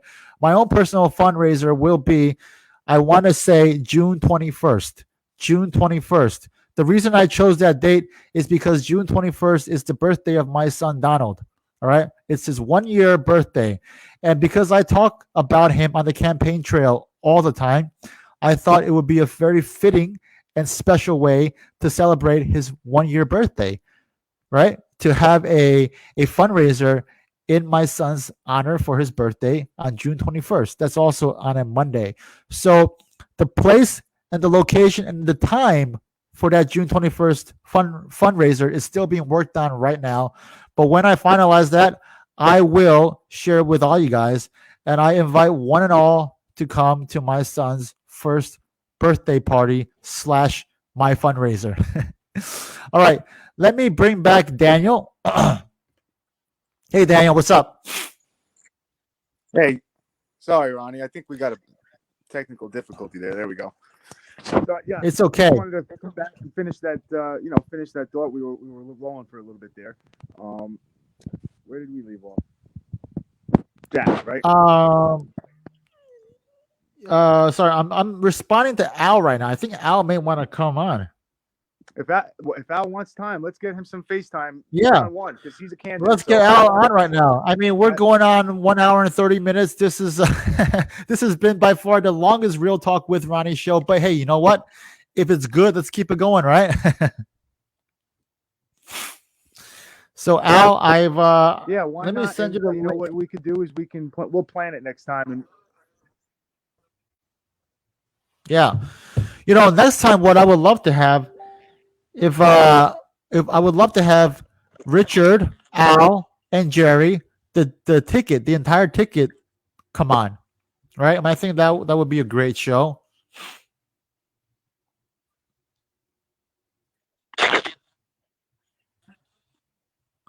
Okay, so I'm waiting to see if Al wants to come on. Let's give him like a minute. I'm sure they would love it. Yeah. I'm sure they wouldn't mind. Yep. Dan, I think there's unfortunately a bit of lag again coming from your end. I'm not sure. Are you in your basement? Maybe the reception there is not too great. So there seems to be a slight lag coming from your end. All right. Let's give Al 2 more minutes to see if he wants to come on. Otherwise, we will wrap it up for tonight. It's been a very eventful Sunday. Um, yeah, okay. So we just lost Daniel. Yeah, he has some problems with his connectivity. I think he was in his basement. Yeah, I think he was doing the Joe Biden, right? He was in his basement. He was in his basement, and it worked out well for Joe Biden. So I guess Daniel's trying to see if he can emulate that and replicate that, and maybe some point Daniel could also win the presidency with 81 million votes, right? Okay, so we're waiting for Al. He's saying he's working on some technical difficulties with his camera, so let's give him a couple minutes. Okay. So yeah, so guys, it's been a pleasure doing this, and it's been a pleasure to talk to the many guests that I've had on this show. Let me tell you guys, when I first started this show, I started it because of COVID. Actually, COVID, I was stuck at home. We couldn't go out, so I decided to make the most of my time. And I'm one of those guys where I can't really sit still. I got to be doing something, right? If I sit still for too long, then I get stir crazy. And I love politics. So I decided to do this show, right? We decided to do this show, and that's how it started. So COVID actually was the spawn, or was the instigating factor of this show. I had too much free time and I wanted to keep myself busy. And it gave me a chance to, talk to people, to cover politics, and to get myself out there. So, for all the bad that COVID has brought, I think, you know, on some level, COVID has also brought about some benefits, right? It got people to be productive. It got people to think outside the box. And yeah, and if for nothing else, COVID has forced everybody to be a lot more sanitary and a lot more hygienic with everything else, right? Um, yeah, so I think we've got to look for the positive with every sort of bad thing, right? So COVID started off very, very bad, and it's still bad, but along the way, it's brought some positives, right? I think this time that everybody has been forced to stay at home with their family has given people maybe some much needed, family time, right? I know that, for a lot of people who are very busy at work, who, are stuck at the office, this work from home has kind of been a blessing for a lot of people, right? It's given them the chance to, stay at home, to be with loved ones, to spend time with children, with family that they otherwise would not have the time for. So always look for the positive in every single situation. All right. Al, um, he's still dealing with technical difficulties. So I guess, Al, is getting late. We're coming up on 10 o'clock. Why don't we have you on our next show, Al? I will squeeze you in for the next show and we'll have you back on. All right. Let me just check with him one last time to see if he's to see how he's doing.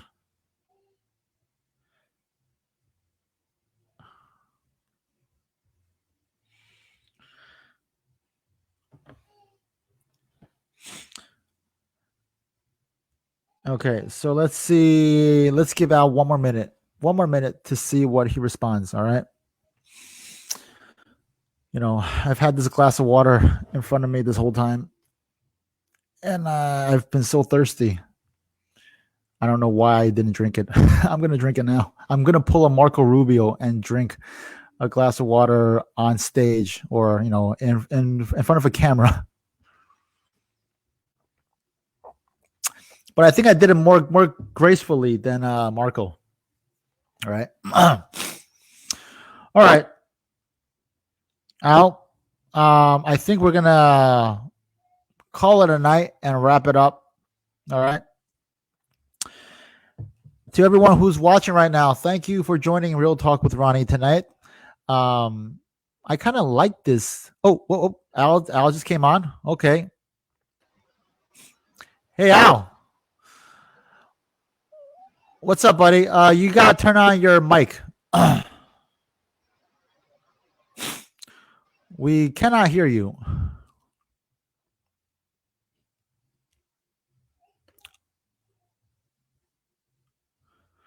You've muted yourself. Oh, okay. I think you're good now. I'm good. Yeah. Okay. Good.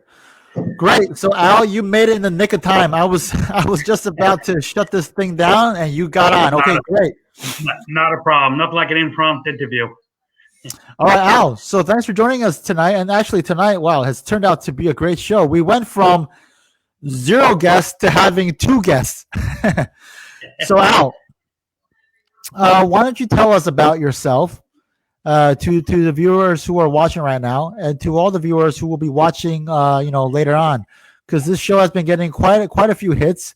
We've been averaging around like 1,000 or so viewers.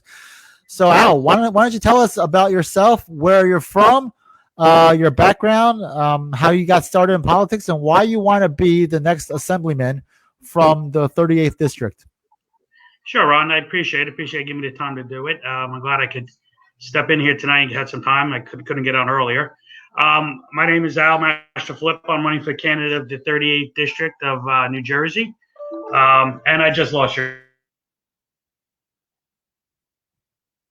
Uh-oh. We just lost Al.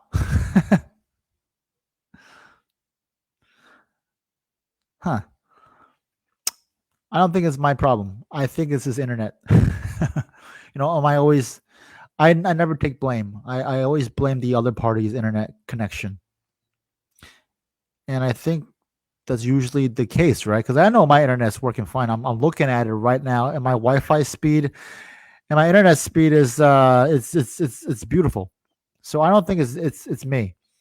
So why don't we give Al another couple minutes to get back on?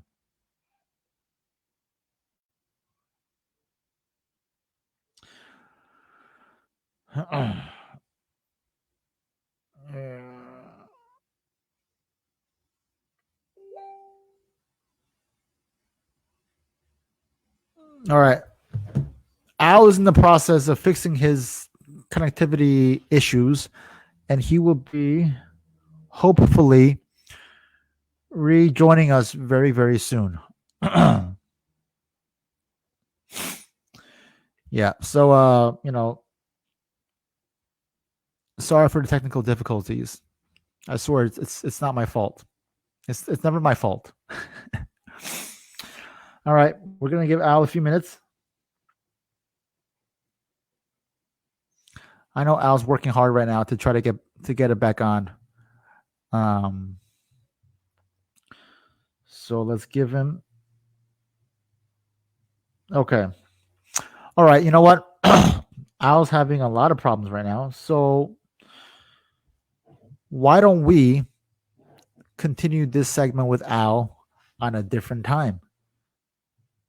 Let me just ask him one more time if he wants to try again, okay?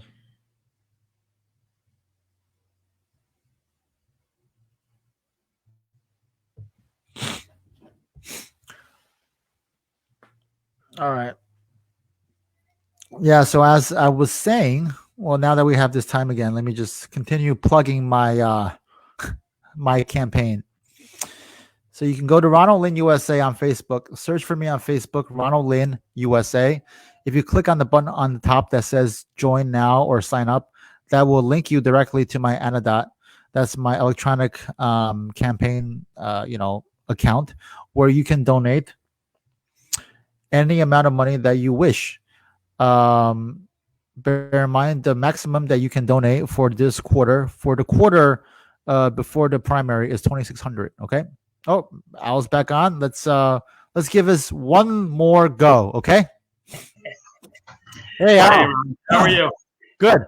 No, So nothing like technical difficulties. Like yeah, let me ask you: was it me or was it you?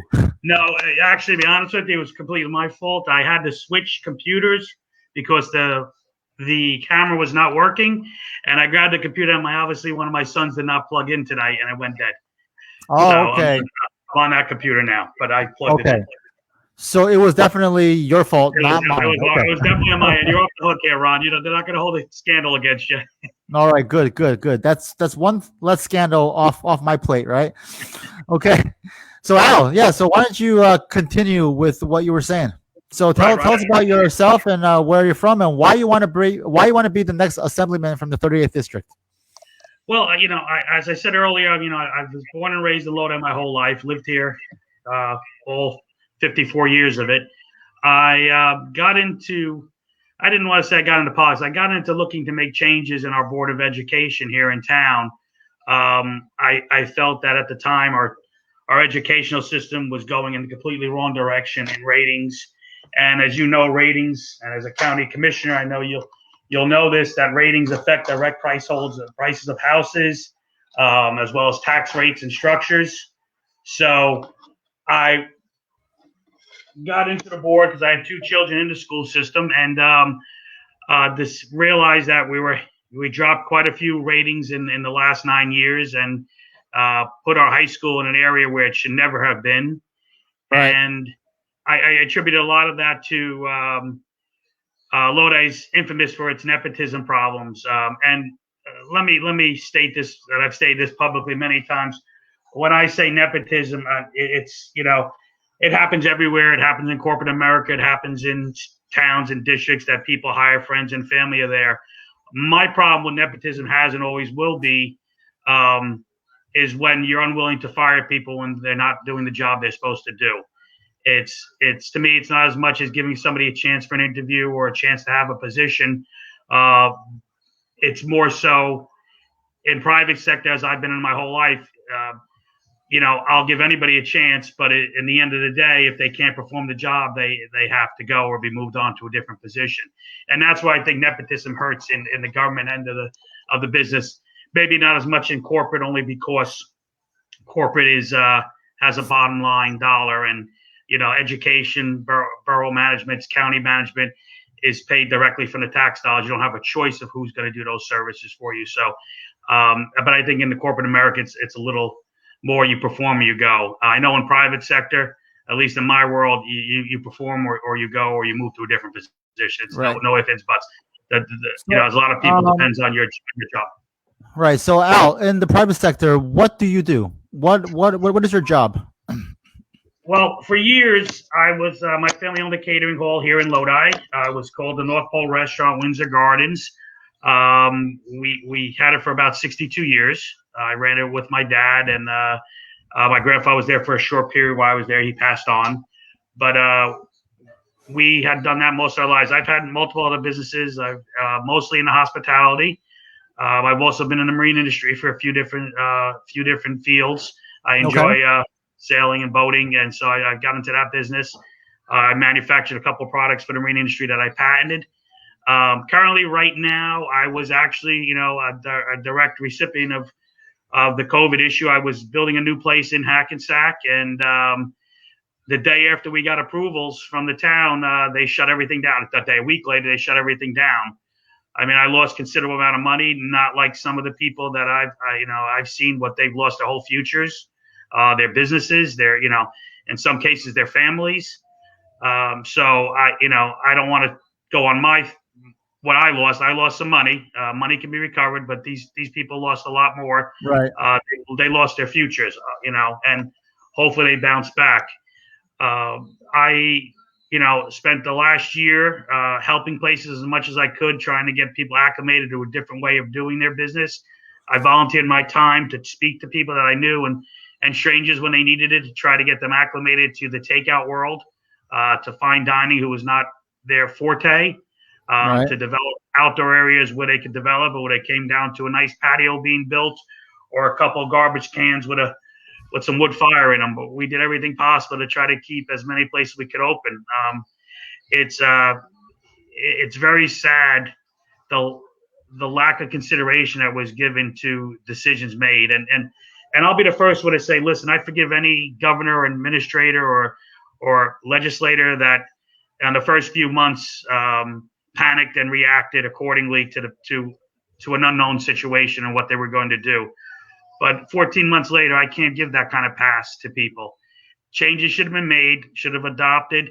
If you had the power to close businesses, which I will debate any day, that I don't believe that should have ever happened. I think big box, big stores, big corporations benefited while the little guy was thrown to the side.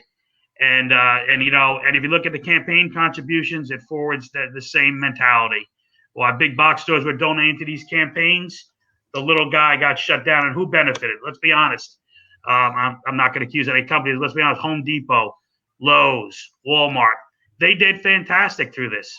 Grocery stores, they did fantastic through this. And I don't think they should have been shut down either. But if you really wanted to help the people and really wanted to do something, if you thought it was going to benefit by shutting down for the 2 weeks we were told it was going to shut down, which I call the 2-week game, tell people 2 weeks and nobody panics. Tell them another 2 weeks, nobody panics less. But if you should have just shut down everything, said everybody, hey, you got 2 weeks to get your medicines, your food, and anything you need to survive for 2 weeks. We're shutting everything down but medical, fire, and ambulance and police. And if that was really going to work, then that's what should have been done and eliminated in a month, theoretically. I don't think that would have worked either. But again, decisions were made. We have to forgive the lack of knowledge of our legislators who just went into that blindly for the panic of the public, but did not.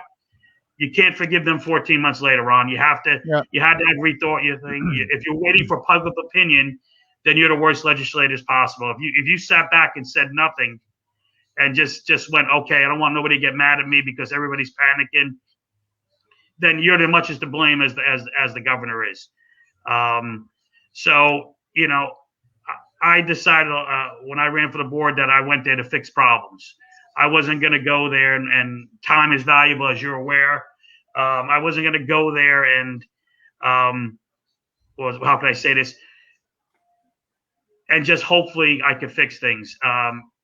My game was to always, with a few other people, when we started our group in Lodi called CAC, Citizens Against Corruption, we went in there and we made a lot of promises to people. And I'm very proud to say that I would say at least 98, 99% of those promises we fulfilled for the people we said. And it's a little different in local government. You have a little more control, a little less individuals to deal with as legislative assembly and state senators and even governors for that matter. But you have to start putting people in there who have no ulterior motive of bettering the communities and the towns. I'm not going to sit here and tell the public I'm going to lower your taxes, your property taxes. That's not going to happen. That has to happen at a local level. When we were on the board, and honestly, we completed 99% of what we said we would do without even having a majority board control. We did that with working with other board members and got the ideas that we wanted and put it through. On the state end, you need to have people who are going to have that same principle. And I'm a big believer, don't complain unless you're willing to try and change it. Don't sit here on Facebook and scream and yell. Get out here. I mean, I have trouble finding candidates in our own town just to run for Board of Ed. There's a lot of parents who complain, but nobody wants to step up and do what's right for first of all the children, second of all the taxpayers, and third of all for the staff. Right. You have 3 different sectors of the world and any kind of government agency that you need to take care of those 3 groups first. So, when I decided to run for assembly, I don't want to say it wasn't on a whim. It was a lot of thought because, as you know, and I'm sure anybody else who's run, when you put yourself out there, you open the doors to everyone, and you have to see if your family can deal with that, because there's a lot of mudslinging, a lot of abuse, a lot of things. Listen, I had my last candidates. They put out a flyer about me when the last time I ran for the board that I had 5 bankrupt businesses. I never had a bankrupt business in my life, Ron. Never had personal bankruptcy, never filed. But they put it out there. They spent, but I'm honored that they spent $8,000 because they were worried about me. Me who who, with a bunch of other people, got things done the right way. Right. I don't always toe the line with people. I'm going to say what I think. You don't have to agree with me. I'll sit there and debate with anyone, anytime. And you may convince me that you're right. It has happened a lot of times. But I try to always stand by my convictions of what I believe is right at that moment, at that time. And I say that very clearly at that moment, at that time. Things change. Right. Things you agreed with before, sometimes you have to change your opinions on it. The world changes on a daily basis. So I always try to make sure I stand up to those ethics. I mean, my ethics class in college, asked the question at the beginning of the year, and they said, what do you think ethics is or morality is? But I don't want to answer now. I want to answer at the end of the year. And at the end of the year, when I was asked again, I answered, it's doing what's right when it's not even in your best interest. That's what it comes down to. You have to do what's right, even if it doesn't benefit you or your family. Right. I find, my few years of politics, I find amazing is everybody wants change until it affects someone they know. And you never want to hurt people. That's not my goal. But if you don't start looking for ways to save money, you're never going to have an efficient system. We proudly were able to cut the Lodi school budget, which is a $67 million budget in a 2.5 square mile town. We were able to cut it $3 million within less than a 3-year, probably a 3-year period about. And, again, we had other people who were involved who didn't run with us, maybe considered opposition if there is opposition on a board. We were able to save $3 million. We cut no programs, Ron. We cut no staff. We added a maker space, redid 2 chemistry labs, brought new sports back to Lodi. We hired the first out-of-town superintendent in the history of Lodi. I'm not saying there's nobody in Lodi qualified. I'm sure there is, but sometimes you need an outside perspective. It's the hardest thing in the world to be the boss of people you know and work with all your lives. Right. So sometimes an outside perspective can come in and look at things differently and not have to look at the families who lived in Lodi their whole lives. So we did a lot of things with the Board of Education. I know it's not going to be that simple as an assembly. You have 80 of us, I believe, 80 assemblymen who have to make decisions. It's time this state. I've seen too many friends, and when I have friends, I mean my father's friends, mother's friends who had to move out of the state simply because they couldn't afford it. As we talked about earlier, your house is worth based on your school recognitions, your school ratings, based on your tax rate, and based on your town services. So everything affects everyone every day. People tell me all the time, I'm not involved in politics. You're involved in politics every day of your life. Every decision being made is being made that affects you at one time or another. Yeah, I mean, whether you know it or not, you're involved in politics. That's what I try to make clear to people. When I say people, I don't have no kids in the school. I don't have no kids. What do I care what goes on the board? Well, your school boards in most communities are probably 2/3 of your property taxes. Yeah. So you do have a stake in it. We have a lot of renters in Lodi, and they say, well, we rent. And I say to them jokingly, I say, well, what do you think? Your landlord doesn't figure out what to do when their property taxes go up? You don't think they raise their rent accordingly? So everybody is affected. If you think you live in this bubble where you're not affected by politics or government or, you're affected every day. And, I stress for more people to step up and run. And, I'm doing this, never ran for county. I'm going to do what I can do, the best I can do. I'm a pessimist by nature. So I don't toot the horn that I'm going to win. I go in there with the attitude of how I can lose and try to make sure. Well, no, Al. I think you ought to go in there with the idea that you're going to win, because you've got a great slate. You've got Rich Garcia running for Senate. You got you and Jerry Taylor running for the assembly seats, and this is a big year for Republicans, for Democrats, for New Jersey. We have a governor's race. We got a lot going on. So and your district 38 is actually not like district 22nd that I was talking about before, where Democrats are 48% and Republicans are 14%, right? Your district is actually a very the Democrats outnumber the Republicans there too, but by a very slim margin, right? The independents are the large factor in your district. So your district is absolutely winnable. I mean, I believe last time around, it was very, very close. It was very, very close. So Right. 38 is absolutely winnable. I tend to agree with that. I try to do the math, and Right. I think you're right. I think one of the big factors is the unaffiliated, the independent, is the majority in that Right. district, or close to it. Yeah. Listen, I believe that in New Jersey, especially, and I won't speak for South Jersey because I've never been involved in their elections, and I think New Jersey is one of those states who, especially Bergen County, especially the towns we're talking about, who vote their heart, who vote what they Yeah. believe is going to And be the best. especially, look, in 38, in District 38, which is where you are, where you're going to run in, right? Right. You have a lot of big towns there, like Paramus, right? Paramus is a huge town.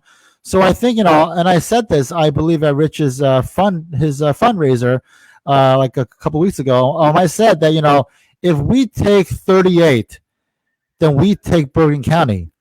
38 is an extremely important county. It's an extremely important district for us this year, right? It's a big district. If we can win that, then we take Bergen County. And if Jack Ciattarelli can win in 38, can win in Bergen County, then he's governor. Oh, I would tend to agree. I haven't done my math on the state election, the whole state, but I would tend to agree. I mean, it's a very opportune. I mean, you've got, I just recently met Richard and Jerry, and they're very, very good individuals who have the attitude of, we need change. We need to help these people who I think I wrote a letter to the BCRO when I was, they said, we want to hear about, you're interested in running. What would you do? Because I actually, did approach them for it. And, I think one of the things they said, what's your base? And I think I said to them, don't quote me on this, but my letter was, and my base is everyone who thinks they're not being represented by the government. Everybody thinks they're not being heard by the government. I think really it's time that, you have to look out for everybody. When I got on the board, I looked out for everybody, regardless of what side, your family. I made sure no teacher was, or staff member for that matter, was ever taken under the political machine and attacked just because they didn't agree with some student there. You've Right. got to have people who are going to do that. And, and I think Jerry and Richard Taylor, Richard Garcia and Jerry Taylor, I think they'll be great assets to it as well. I know you guys got a much bigger battle for the county. I thought about freeholder, but then I did the math on the towns. I said, you guys, county committee, that's, you guys got a long task. You got about probably about 53 more towns than we do. Yeah, we got 70 towns, right? Yeah. You guys have what, like 12, 13, right? We have 13 towns. So only one in Passaic County, which is Hawthorne. Right. Which, we want to get to them, and, we don't want them to feel like they're the outskirts of Bergen County. We really want to, make some noise in Hawthorne and get those people out to support us. But like I said, Jerry and Richard, I think, will be great assets to the town, to the assembly and the Senate as well. And hopefully we pull off something. As I said earlier in my comments, absolute power corrupts absolutely for any side. You always need people in there, in there fighting. And when you have the whole county being run by the Democrat, like you have, then I don't want to get too much on the federal government. Well, you have the whole federal government with control. It's not a good task for people. It doesn't come out well for the citizens. It's never going to happen. When people know that somebody's breathing down their neck and watching them, and my grandfather taught me the most important word is to ask why. Question and ask why. And when you start, when I started questioning people at the board, a lot of people didn't have answers for the things they were, and a lot of people ran off. Why is actually one of my favorite questions. Yeah, one of my favorite words. Yeah. And if you get an answer to it, you'll get an idea where they're going with it. Yeah. All right, Al, we're coming up on 10 o'clock. So let me give you 2 minutes. Tell us, when you get into the assembly, what will be the top 3 things that you want to work on? Like, what are the top 3 things that are near and dear to your heart that you want to try to get pushed through? It's I don't want to say I haven't thought that far, but I can't narrow it down to three things. What I have the biggest concern right now is what happened 14 months ago doesn't happen again. That nobody sits there and allows this kind of decision making without questioning. And that is one of my biggest concerns, that you can't wait for public opinion to question things.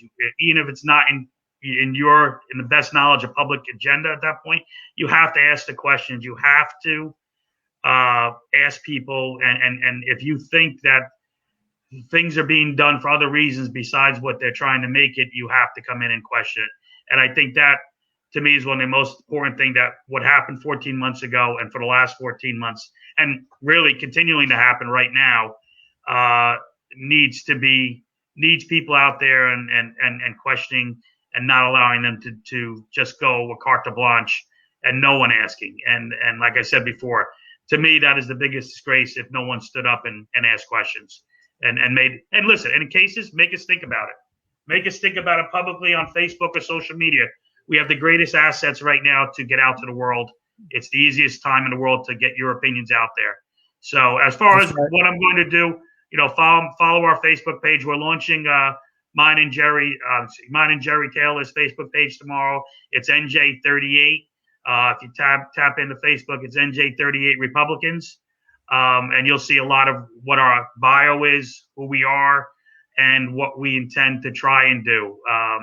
So hopefully people will go to that page. I have my own page, New Jersey Assembly, National for New Jersey Assembly as well, but that's on the new page as well. So hopefully people go there. I appreciate you giving me the time, Ron, and I'm glad to be a space filler for you. So we got some time. Well, I'm thinking about doing this format, like this type of format, where it's kind of like an open format once a week now. Because I've been doing it like once a week on a Sunday night, where I have like a scheduled guest, right? Where it's more where it's more like segmented, right? But I kind of like this open format kind of thing too. So I'm thinking of maybe having an additional show, maybe sometime in the middle of the week, where I can have like a 1 hour open format show where anyone can just come on and talk. So, but I definitely. Yeah. Sorry? I have a page called Lodi Live, which I use to film all the town meetings and town sporting events. So I've been doing that for a while, and I'm probably starting a new chapter called Lodi Live on the Fly, where I'm going to go talk to businesses as well. And I tried to talk to them when things were bad, but everybody was just not emotionally there. So I want to hear how they're doing now. And I agree with you. I like this format. I like a format where there's no scripts, no question, no set questions. Just go there and hear candidates and legislators' opinions on things.